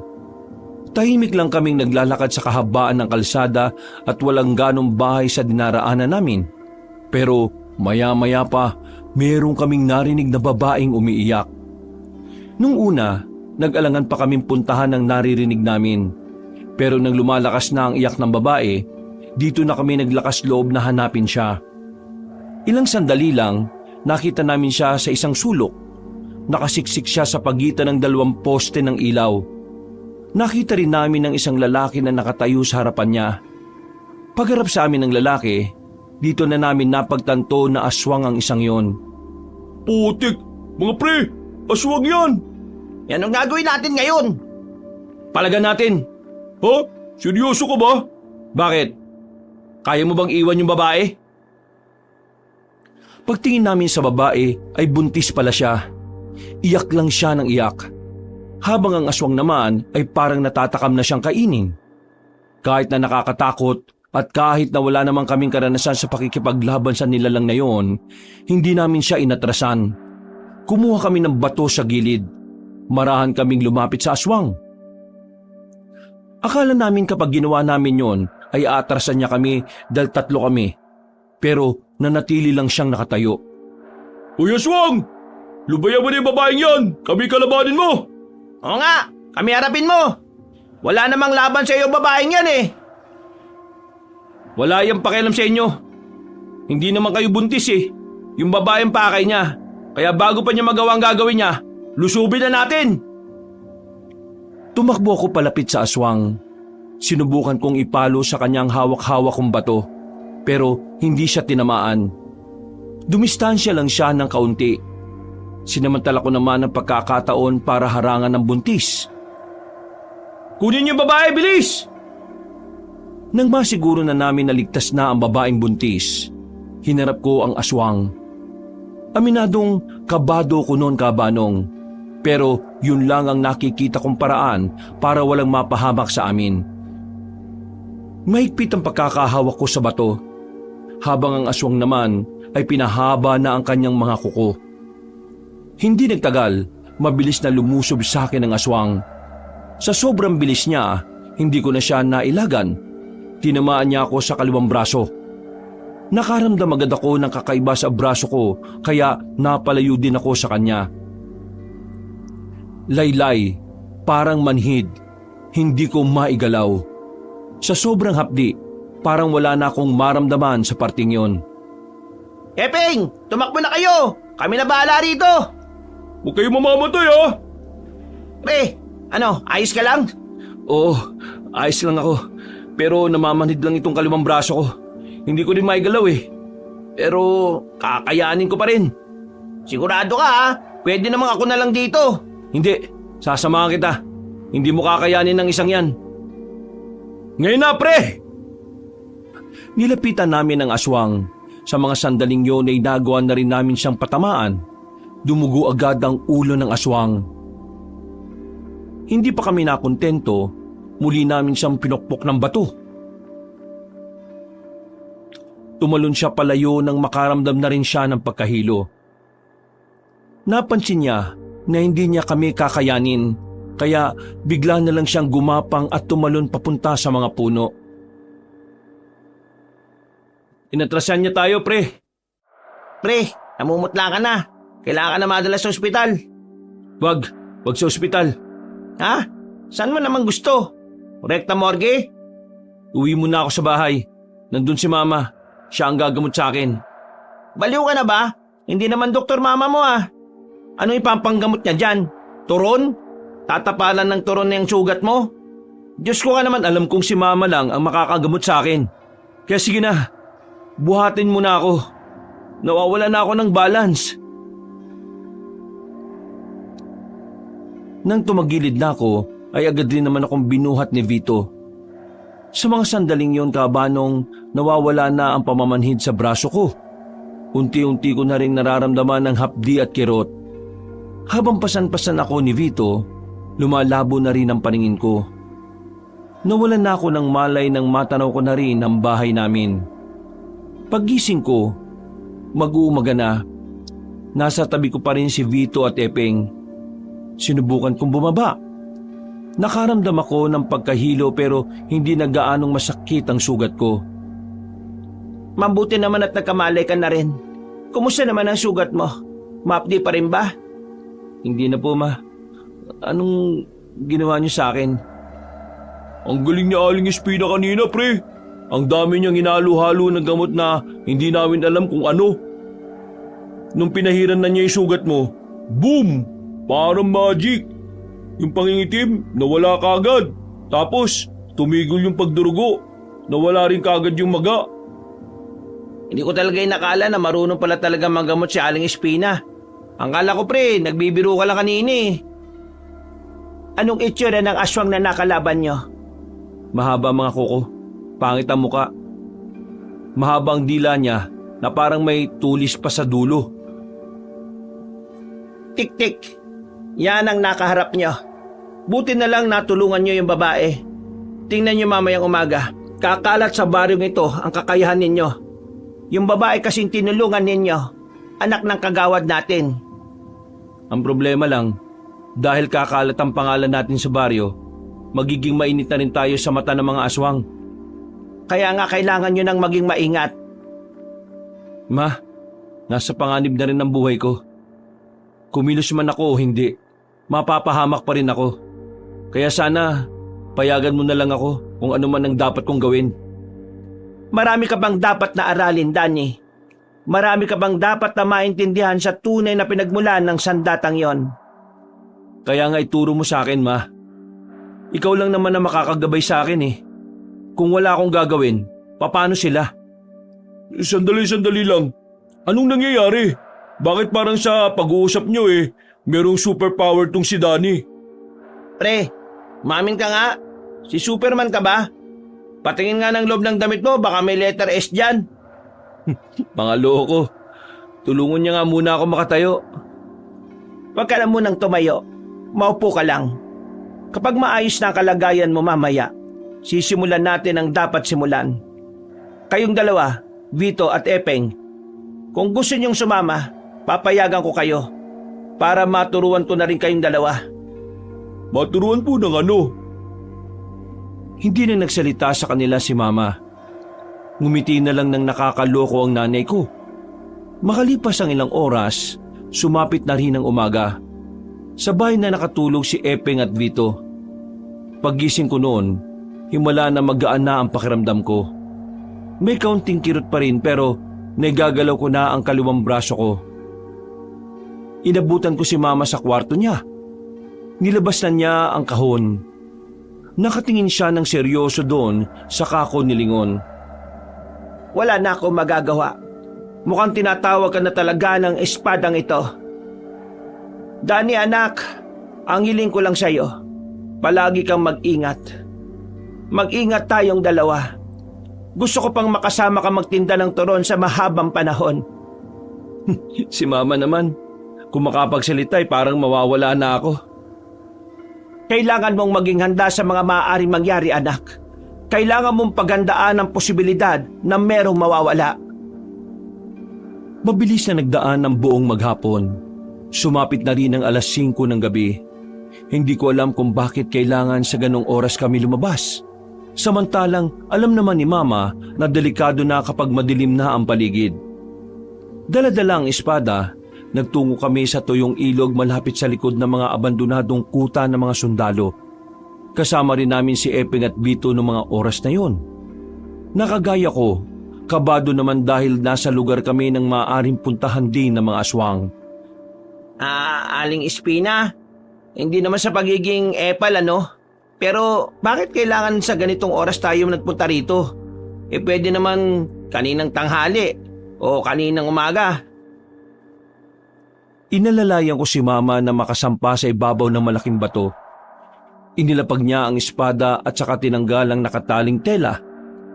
Kita ko rin sa mukha ni Mama na parang kinakabahan din siya. Parang hindi pa rin talaga siya handa na hayaan akong gampanan ng pagiging sugo. Tulog ang espiritu ng espada kapag may araw pa, kaya kailangang gabi. May espiritu yan? We, totoo? Nung nakaraang gabi, nakita kong umaalog ang kahon na kinalalagyan yan. Ibig sabihin, hindi yan pangkaraniwan. Hintayin na lang nating tuluyang kumagat ang dilim. Kapag 6:00 na, lumapit ka na rito, Dani anak. Hawakan mo ang espada at kahit na anong mangyari, wag na wag mong bibitawan. Kahit pa nakakaramdam ka ng kahit na ano. Pre, ano ba talagang mangyayari? Kinakabahan kami sa inyo Baka naman makakalimutan mo kami Etong kaibigan nyo, magiging sugo na kabutihan. Sugo na kabutihan? Aling Espina, ano po ba talagang pinagmulan ng angkan ninyo? Ang pagkakaalam ko lang kasi, turon lang ang pinagkakabalahan ninyo. Tapos, may ganito? Malaki ang kinalaman ng angkan namin sa kapayapaan na meron ng baryong ito. Hindi nyo lang yun alam dahil matagal nang nangyari yon. At lahat ng nakakaalam ay wala na rito. Tanging ako na lang ang natitira. Mga pre, alam kong sasamahan nyo ako sa laban na ito. Kaya sana, tatagan nyo rin ang kalooban nyo. Tumango na lang silang dalawa. Maya-maya pa'y tuluyan na rin nilamon ng kadiliman ang buong paligid. Huminga ako na malalim. Sandali akong pumikit. Pagdilat ko, marahan kong hinawakan ng espada. Nung unay wala namang nangyayari.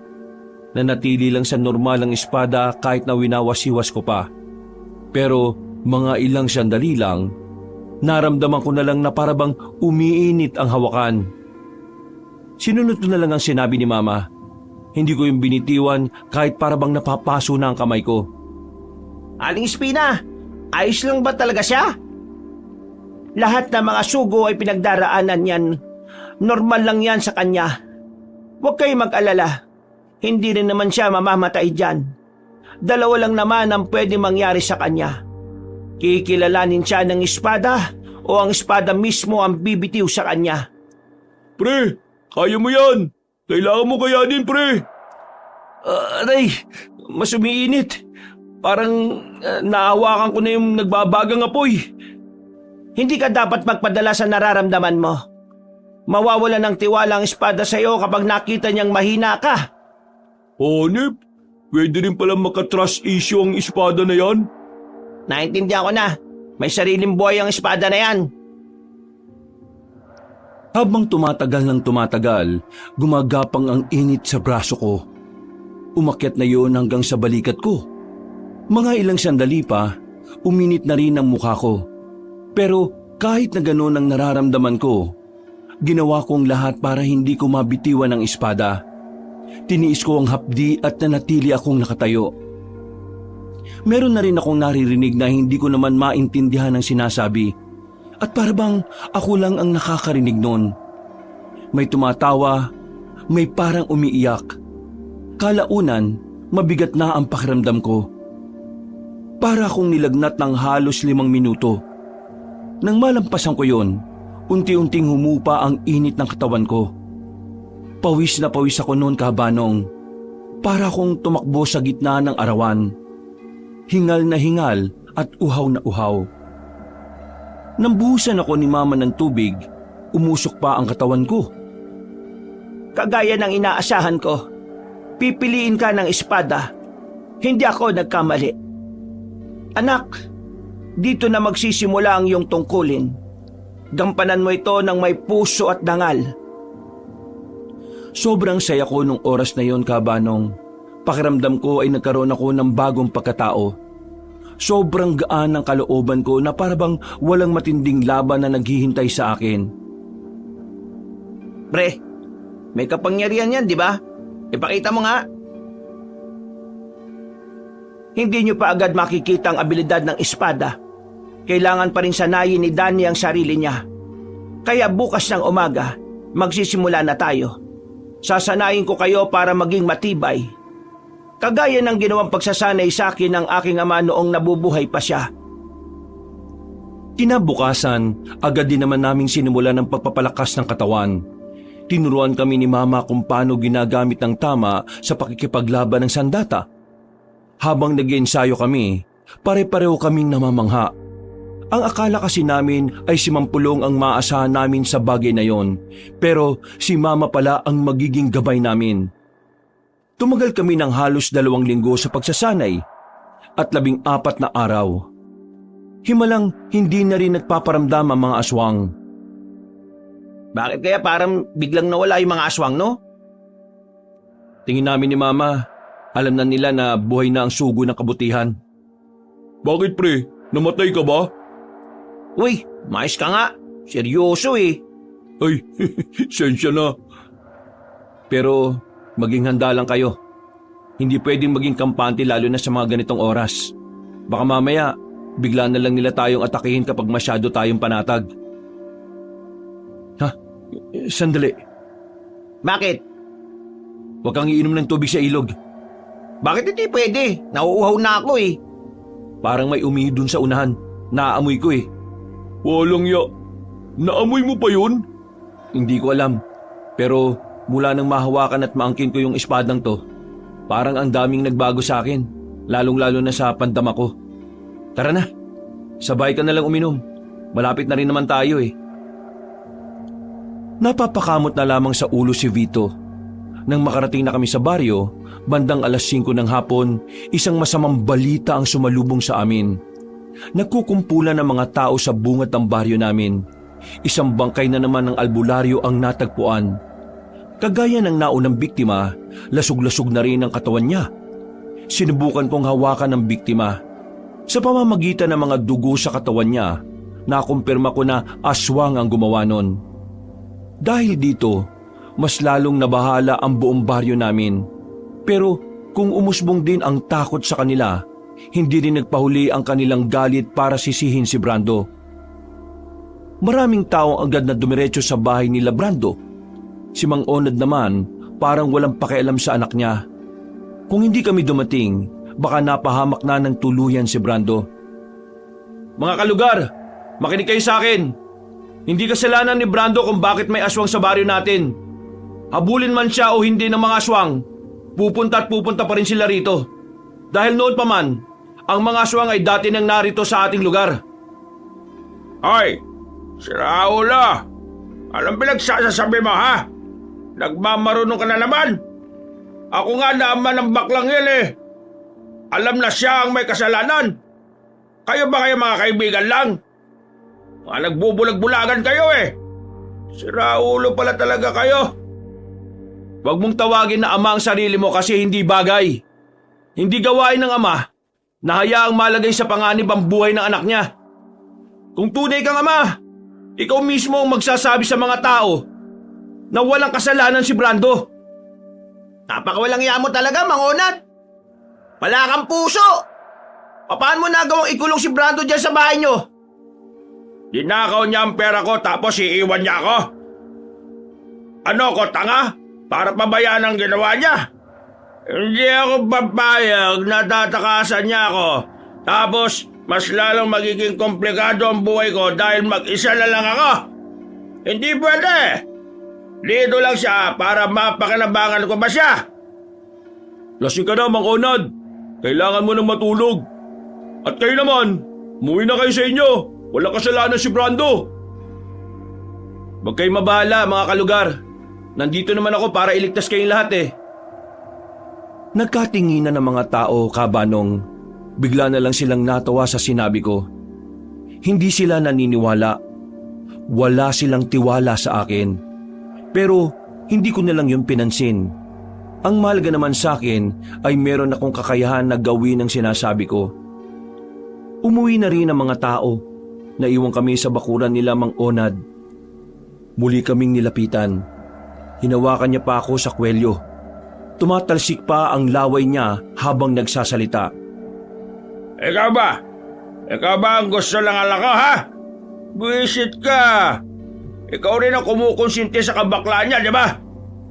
Hindi akong tinutukoy ng anak mo. Kaya pwede ba, bitiwan mo ang kwelyo ko kung ayaw mong mapunta sa bubungan?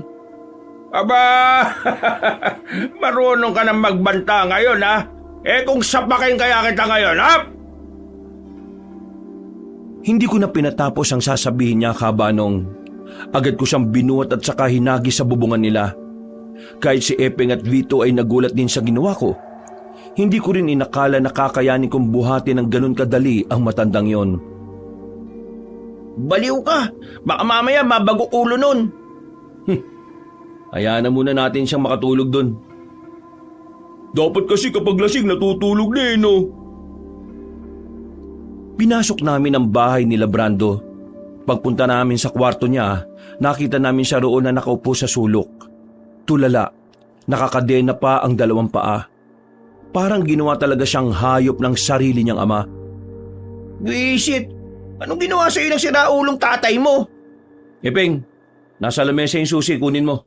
Alisin natin si Brando rito. Don't you na Akish, isama sa goran nyo. Magiging heavyweight lang Akish sa inyo eh. Magiging ano? Naalarma kami nang biglang marinig namin ang mabibigat na yabag ng paa sa labas. Tumakbo ng mabilis si Epeng pabalik sa kwarto at sinabing may mga dumating na aswang sa bakuran. Noong mga oras na yon, tingin ko alam nilang naroon ang sugo ng kabutihan. Bantayan niyo muna si Brando. Ako nang bahala sa labas. Sigurado ka ba, pre? Gusto ko lang subukan kung gaano kalakas tong espada ng lolo ko. Nagawa ko pang tumawa noon. Parang wala man lang akong nararamdaman na kahit kaunting kaba. Lumabas ako ng bahay. Nakaabang naman ang 7 aswang. Nang makita nila ang hawak ko, nagsimula na silang umangil. Inilabas na nila ang mahaba nilang kuko. Nagbago na rin ang kanilang itsura. Hindi nagtagal, sabay-sabay na rin silang lumusob. Hindi ko alam pero parang bawat kilos nila ay naririnig ko. Kaya bago pa man sila makalapit sa akin, hinataw ko na ng malakas sa hangin ang espada. Hindi pa man tumatama sa kanila, nagtalsikan na sila palabas ng bakuran. Pero muli silang bumangon. Sa kanilang pangalawang paglusob ay mas mabilis na sila kumpara sa una. Pero basang-basa ko ang mga galaw nila. Kaya kahit dumugin nila ako, hindi nila ako magawang dampian. Paghato ko sa isang aswang na malapit sa akin, walang ano-ano'y bumulagta siya sa lapag. Umaagos agad ang dugo sa kanya habang nangingisay. Nanlalaki ang mga mata ng mga aswang nang makita ang nangyari sa kasamahan nila. Nagtangka silang tumakas. Hinagupit ko ulit sila pero merong isang hindi natamaan. Nakaalis siya. Hindi ko na hinabol. Naisip ko na mas maganda rin na makapagsumbong yon sa pinuno nila. Nang sa ganon, malaman ko na rin kung sino ba talaga ang utak ng mga nilalang. Hanep, ang galing mo, pre. Totoo nga, may kapangyarihan niyang sandata mo. Hindi na tayo pwede magtagal dito. Baka bumalik sila. Kailangan mailagay natin si Brando sa ligtas na lugar. Isa lang naman Akish, nobody. Huwag na kayo mag-waste ng effort to save my life. Hayaan nyo na Akish. Ayoko nang maging pabigat sa inyo. Hindi ka pabigat, Brando. Kaibigan ka namin, no? Kaya poprotektahan ka rin namin. Mismo. Tara, sumama ka na sa amin, Brando. Kapag nagsimula na ang laban, baka hindi ka na rin namin masikaso. Paayaw-ayaw pa si Brando ng mga sandaling yon, Kabanong. Pero binuhat na siya ni Vito. Pumunta kami sa bahay. Iniwan na muna namin si Brando kay Mama. Kalmado na rin naman si Brando noon kaya hindi na rin siya tumanggi pa. Sige na, Ramonda na muna kayo. Ako nang bahala sa kanya. Ligtas siya rito. Paano kung dumating dito yung mga aswang? Akong bahala. Kakayanin ko naman sila. Ang unahin ninyong hanapin ay ang kanilang pinuno. May mga inilagay naman akong pangontra dito kaya hindi sila makakapasok sa bahay. Umalis na kami kaagad. At habang naglalakad kami, bigla naming nakasalubong si Mang Pulong. Nabigla rin siya nang makita niya kaming tatlo. Base sa itsura niya, parang rumonronda rin siya. Teka, hinahanap niyo rin ba ang aswang? Oo, Mang Pulong. Teka, ngayon ka lang namin nakita uli ah. Akala namin may nangyari ng masama sa inyo. Ayos lang ako. Marami lang ako ginasikaso. Nag-aral din ako tungkol sa mga aswang. Para sana makatulong ako sa inyo. Pero mukhang hindi nyo na yata kailangan.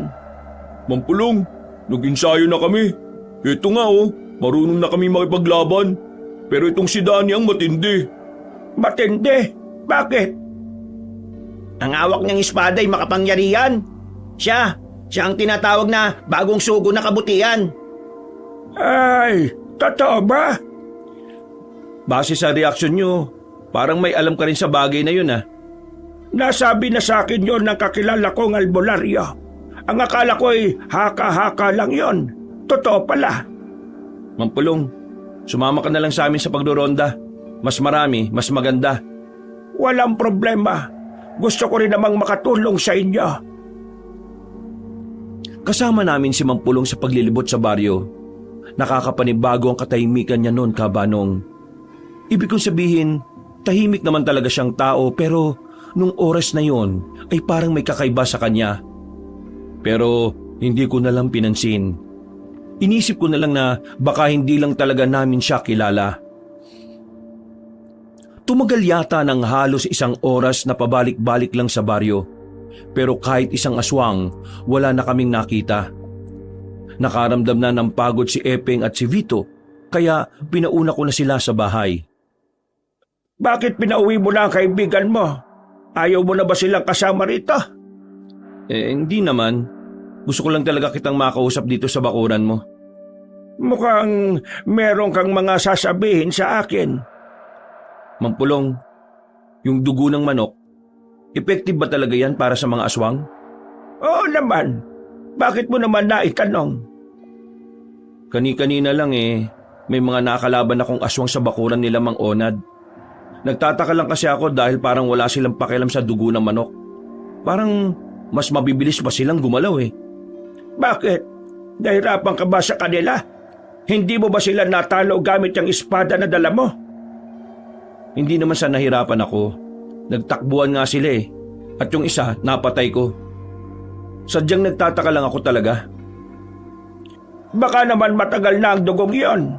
Ibig ko sabihin, ilang araw nang naroon at hindi napapalitan. Pero wala ka namang sinabing dapat napalitan Ay, wala ba? Ay, baka nakalimutan ko lang. O sige, hayaan nyo na. Ang mahalaga naman sa akin nandito ka na at kausap kita. Anong binabalak mo ngayon, Danny? Ngayong kaya ko nang gamitin ng espadang to, ang una kong gustong gawin paslangin ang pinuno ng mga aswang. Tama. Ang pinuno ang dapat ang inuuna. Kapag nawala ang pinuno, mawawala na rin ng saysay ang pakikipaglaban ng mga mas mabababa. Hindi mawawala ng saysay ang pinaglalaban nila kahit wala namang namumuno sa kanila. Hanggat buo pa ang kanilang layunin, mananatiling matatag ang mga dahilan ng kanilang pagbangon. Mang Pulong, may gusto pa sana akong itanong sa inyo, pero sana sagutin nyo ito ng diretso. Oy, sige. Itanong mo lang. Sasagutin naman kita. Pero bago yun lumalamig na ang kape mo. Bakit hindi mo munang subukang lumagok kahit 1 beses? Masarap naman yan. Oo nga, masarap. Amoy na amoy ko ang kape. Maraming salamat. Ininom ko ang kape at pinakita ko sa kanyang naubos ko na yon.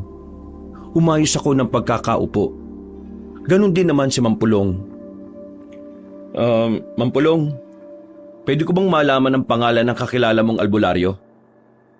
Bakit mo gustong malaman? Hindi ba dapat alam ko kung sino ang taong tumutulong sa atin? Nang sa ganun alam ko kung sino ang pasasalamatan balang araw. Huminga ng malalim si Mampulong. Tumingin siya sa akin ng seryoso. Sa mga sandaling ito, alam kong nararamdaman na rin niya kung ano ang gusto kong tumbukin. Hindi ko maaaring sabihin. Gaya ng pangako ko sa kanya, mananatiling pribado ang kanyang pagkakakilanlan. Wala ka bang tiwala sa akin, Mampulong? O baka naman kaya hindi mo masabi dahil wala naman talaga. Ano bang sinasabi mo, iho? Tingin mo gagawa ko ng mga kwento para lang Patay na ang natitirang albularyo rito sa magkakalapit na baryo. At ang dalawang yon ay ang bukod tanging albularyo na natitira sa buong probinsya natin. Kaya hindi ko malaman kung sino yung albularyo na hinihingan mo ng ideya O baka naman kasi nag-iimbento ka nga lang. Pinagbibintangan mo ba ako, Dani? Naiintindihan ko kung bakit ayaw mong gamitin ng mga tao ang asin at bawang bilang pangontra. At mas naiintindihan ko na kung bakit mas gusto mong ginagamit ang mga taong dugo ng manok. Hinugot ko kagad ang espada ko at agad ko siyang hinataw. Pero mabilis siyang nakatalon papunta sa itaas ng bubungan niya. Noong mga sandaling yon, nakakumpirma ko na aswang din si Mampulong. At base sa nararamdaman ko mga negatibong presensya sa kanya, siya ang pinuno ng mga halimaw na nilalang. Masyado mo akong pinapahanga! Ang dugo ng manok ay hindi totoong pangontra sa mga aswang. Sa halip, ginagamit yun ng mga aswang na pampagana para mas lalong bumangis. Nilinlang mo ang mga tao rito. Sinadya mong paniwalain sila sa mga maling impormasyon para sa tuwing dadalaw ang mga aswang dito. Hindi pangkaraniwan ang mga lakas nila.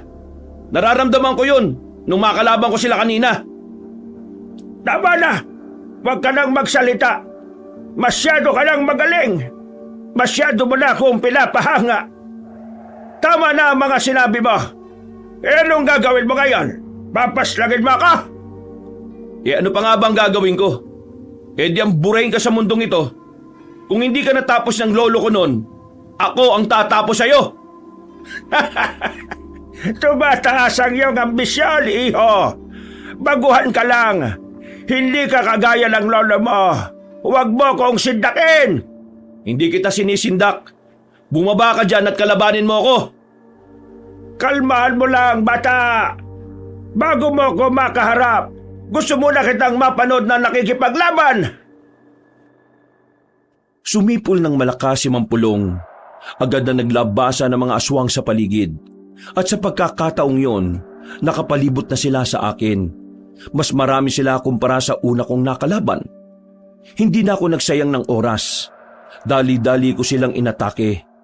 Aminado kong di hamak na mas mabilis sila kumpara sa una kong nakalaban. Pero hindi yun naging dahilan para panghinaan ako. Sa halip, mas lalo pa akong ginanahan. Hindi niyo ako kakayanin! Hinataw ko ng malakas ang espada.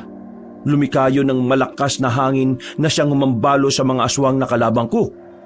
Nagtalsikan sila at tumama pa sa bahay ni Mampulong.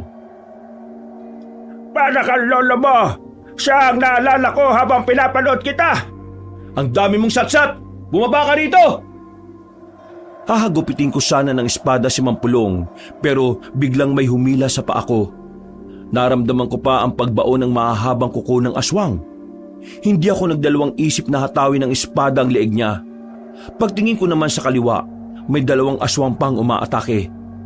Nagawa kong makailag. Pero nang tumingin naman ako sa kanan, isang aswang ang nagawang kalmutin ako sa dibdib. Napatras ako ng bahagya, pero hindi ako nagpakita ng kahinaan sa kanila. Bumuelo lang ako ng kaunti at hindi ko inaasahan ang sumunod na ginawa ko. Mabilis akong nakalapit sa mga aswang at agad silang napabagsak. Kahit si Mampulong ay hindi na rin yon inaasahan na magagawa ko. Kung ano man yung nagawa ko, isa lang ang ibig sabihin nito, Mampulong. Mamamatay ka ngayong gabi! Pinapatunayan mo talaga na karapat-dapat kang humarap sa akin. Binabati kita dahil ngayong gabi, idinideklara ko na mas malakas ka pa sa iyong lala. Bumaba si Mampulong at direktang tumalon sa akin. Kinalmot niya ako pero buti na lang ay nagawa ko yung salagin. Hinawakan niya ako sa balikat at saka binalibag sa gilid pero agad din naman akong nakabangon. Bigla siyang nawala sa paningin ko. Namalayan ko na lang na nasa likuran ko na pala siya. Diniin niya ang pagkakahagod ng kuko sa likod ko. Dahilan para maramdaman ko ang kakaibang hapdi. Dumistansya ako ng bahagya. Sa bilis sa mga pangyayari, napagtanto ko kagad ang diferensya naming dalawa sa pagkakaroon ng karanasan sa pakikipaglaban. Hindi mo na ako mapipigilan, Danny. Nalalapit na ang itinakdang araw para sa amin. Anong binabalak niyong gawin? Sa oras na magagawa ng liwanag at dilim, mag-iisang dibdib ang araw at buwan. Magyayari na ang matagal na naming pinapangarap. Ang mga dugo ng mga taong narito ang siyang magsisilbing alay upang mas makamit namin ang buhay na walang hanggan. Pero para mangyari yon, kailangan na muna kitang burahin sa mundong ito. Dahil ikaw lang ang sagabal sa mga plano ka. Muli niya akong inatake, Kabanong, pero parang nabasa ko na ang gagawin niya. Sa isip ko ay kakaliwa siya para birahin ang tagiliran ko. Kaya ang ginawa ko, umiwas agad ako kahit hindi pa siya nakakalapit. Kitang-kita sa mukha niya ang pagkagulat sa ginawa ko. Habang wala pa siya sa tamang posisyon, ako naman na nagsagawa ng pag-atake. Mabilis akong lumapit sa kanya at hiniwa siya ng hawak kong espada. Napalayo siya kagad nang maramdaman ang talim ng sandata ko. Mukha yatang nagulat ka, Mampulong Paano mo nababasa ang mga galaw kung hinayupa ka? Bakit ka ba nagtataka? Hindi naman batang musmus ang kaharap mo. Hindi pa ako nakontento, Kabanong. Mabilis ko siyang nilapitan at saka tinaga siya ulit. Nakailag siya ng bahagya kaya nadaplisan ko lang siya sa bandang dibdib at sa balikat. Pero wala akong sinayang na pagkakataon.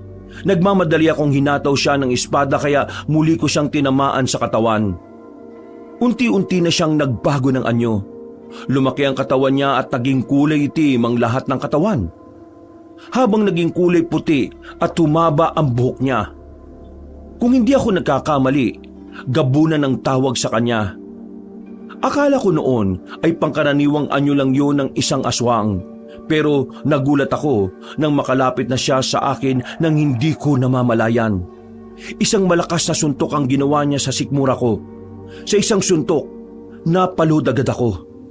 Nabitiwan ko ang espada ko. Pinapasarap lang kita, bata. Ano akala mo?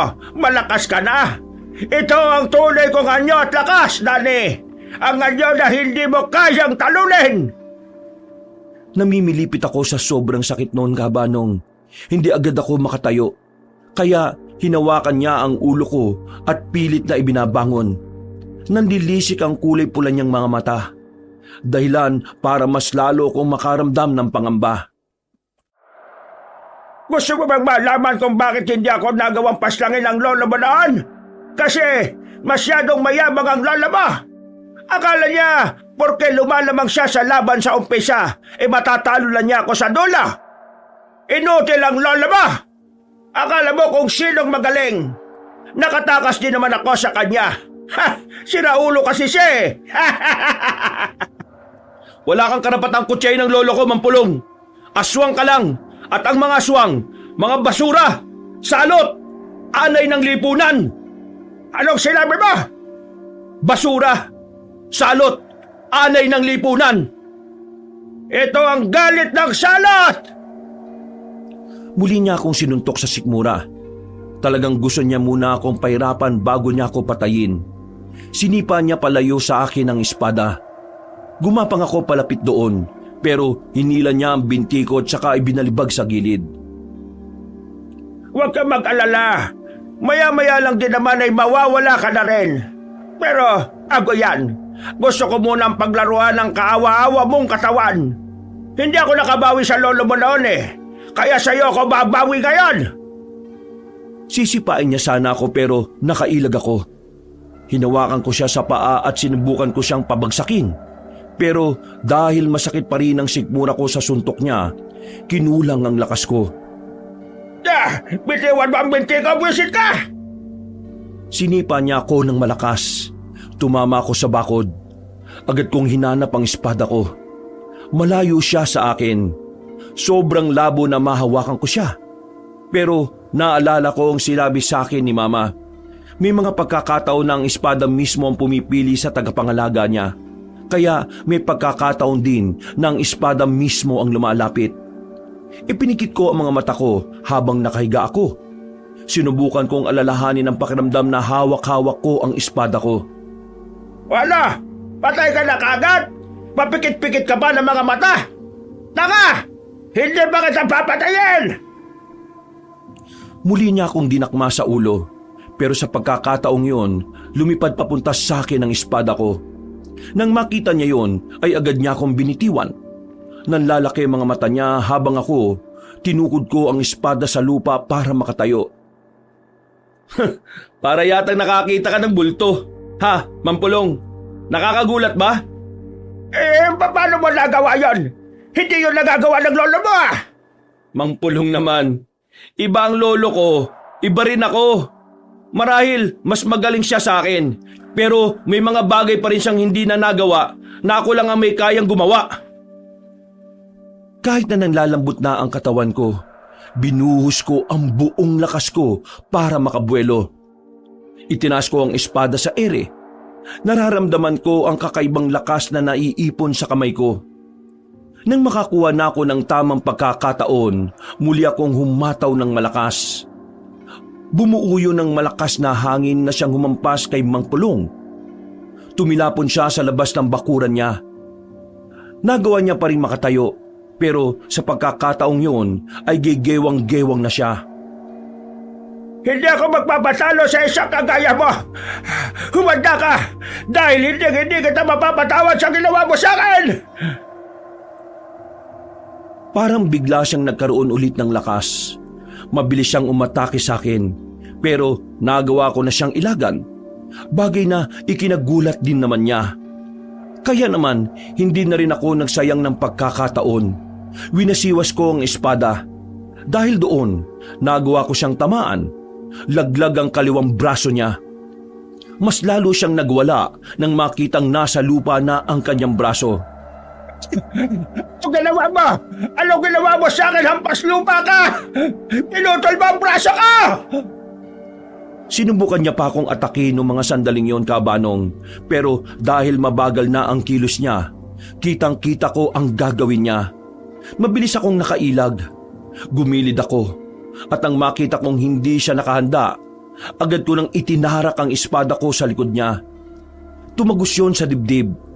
Mas lalo ko pang ibinaon. At nang hugutin ko naman yon, ay sumuko na siya ng maraming dugo. Mampulong, hindi na matutupad ang sinasabi mo. Tinatapos ko na ngayon kung ano man ang nasimulan ng lolo ko.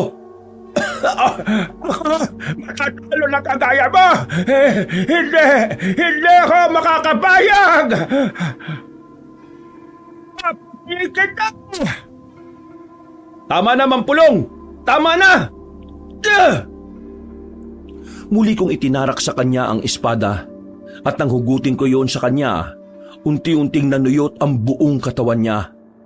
Kalaunan, nalagutan na rin siya ng hininga. Isang malalim na paghinga ang nagawa ko. Umupo ako at sumandal sa bakod. Napapailing na lang ako habang natatawa. Hindi ko kasi inakala na aabot sa ganoon ang buhay ko. Ang isang simpleng binatilyo na nangangarap lang makapagtrabaho sa Maynila, kinalaban ng isang matandang aswang na matagal nang namumuhay. Sinubukan kong makabangon. Naglakad ako pauwi sa amin. Pero hindi pa ako nakakarating, natumba na ako dahil sa sobrang panghihina. Nanlalabo na rin ang aking mga paningin. At bago ako mawala ng malay, nakita ko pa ang pagmumukha ni Epeng. Pre, huwag ka mamamatay, buwisit kang sinaulo ka, uy! Mabuhay ka, ha? Stay alive, pare! Uy! Wala na akong naalala sa mga nangyari pagkatapos nun. Basta nagising na lang ako, 4 na araw na raw ang nakalipas. Ganun katagal na nawalan ako ng malay. Ang sabi nila, nagawa ko raw ubusin ng mga aswang. At ang bahay naman ni Mampulong, sinilaban na raw ng taong bayan. Nako, gising na, magdudulot ang kabutihan sa balatang Earth. Gora na ba, Tay? Anong Gora? Kita mong puro benda ang katawan eh oh. Pre, nagawa mong talunin ng mga aswang. Nagawa natin mga pre. Hindi lang ako. Tayong lahat. Malala ang tinamumong galos, anak. Kaya 4 na araw kang nakaratay. Akala ko nga hindi ka na magigising. Pero mukhang dininig ng Diyos ang panalangin ko. Salamat talaga, Panginoon. Bago mag-cry out loud here, gusto ko lang mag-sorry sa inyo mga person. Kasi dahil sa Akesh, nadamay kayo sa problema namin ni Pudang. Nako, wala naman yun. Hindi ka naman namin pwedeng pabayaan na abusuhin ng papa mo. Ikaw talaga, Papa Vito. Baka mamaya madjulog Akesh sa'yo, ha? Binalot ng tawanan ng loob ng kwarto ko noon. At sa pagkakapanalo namin kontra aswang, malaki ang naging pagbabago sa buhay namin. Hindi na kasi ako nagmaynila. Ipinagpatuloy na lang namin ni Mama ang pagtitinda ng turon. Dumami rin kasi talaga ang naging customer namin pagkatapos ng mga nangyari. Sa katunayan, nagkaroon na kami ng opisyal na pwesto para sa mga turon namin. Higit pa sa kita mula sa turon, nakagawa kami ulit ng panibagong pamilya. Si Brando, sa bahay na siya nakatira. Parang kapatid na rin ang turing ko sa kanya. Hindi naman siya ginugulo ni Mang Onad. Natakot na siya mula nang mabalitaan kung paano ko pinatay ang pinuno ng mga aswang. At siguro dahil na rin nung hinagis ko siya sa bubong. Sa ngayon, retirado na ako sa pagiging manunugis. Nakatuon na lang ang atensyon ko sa negosyo naming turon ni Mama. Dahil mula nang mawala siya, nangako ko sa sarili kong pananatilihin kong buhay ang negosyo naming turon. Kagaya na lang ng espada na hanggang ngayon ay nasa akin pa rin. Mga kabangers, mga kayanggaw, si Kabanong po uli. Maraming salamat po sa lahat ng mga nakinig ngayon sa kwento natin, ha. Sana po'y nagustuhan niyo po ang kwento natin ngayong araw na ito. Kaya kung nagustuhan niyo, sana po ay huwag niyo pong kalimutang mag-subscribe kung kayo po ay bago pa lang sa channel natin para lagi niyo pong naririnig ang mga kwento natin. Pindutin niyo rin po yung notification bell para manonotify kayo pag may mga bago tayong mga videos. At syempre, huwag niyo rin pong kalimutang mag-comment at pindutin ang like button. Ngayon, kung medyo nabitin kayo, bisitahin niyo po yung iba pa natin mga channel. Yung Pamela Clamil na channel natin. Huwag niyo rin pong kalimutang mag-subscribe doon kasi konti pa lang ang mga subscriber doon eh. Nagnanarit ako doon bilang si Lolo Pael at minsan ako naman rin po bilang Kabanong. At kung bitin pa rin po kayo, etong good news. Meron tayong bagong channel. Ang pangalan ay Kabanong version 2.0 kung saan meron na pong gumagalaw ng mga images doon. Kaya pwede na po kayong manood habang nakikinig kayo ng mga narration na may music and effects. Or pwedeng nakikinig lang kayo kasi may ginagawa kayo. Or pwede namang gawin nyo pareho, nakikinig at nanonood. O di ba mas maganda? Kaya huwag nyo rin pong kalimutan na mag-subscribe doon para makasama kayo sa first 100,000 subscriber ng channel na yon. Diba nakaka-excite? Kaya sana po huwag nyo pong kalimutan na suportahan ako palagi . Maraming salamat po sa walang sawang pagsubaybay sa mga kwento natin sa iba't ibang channel natin.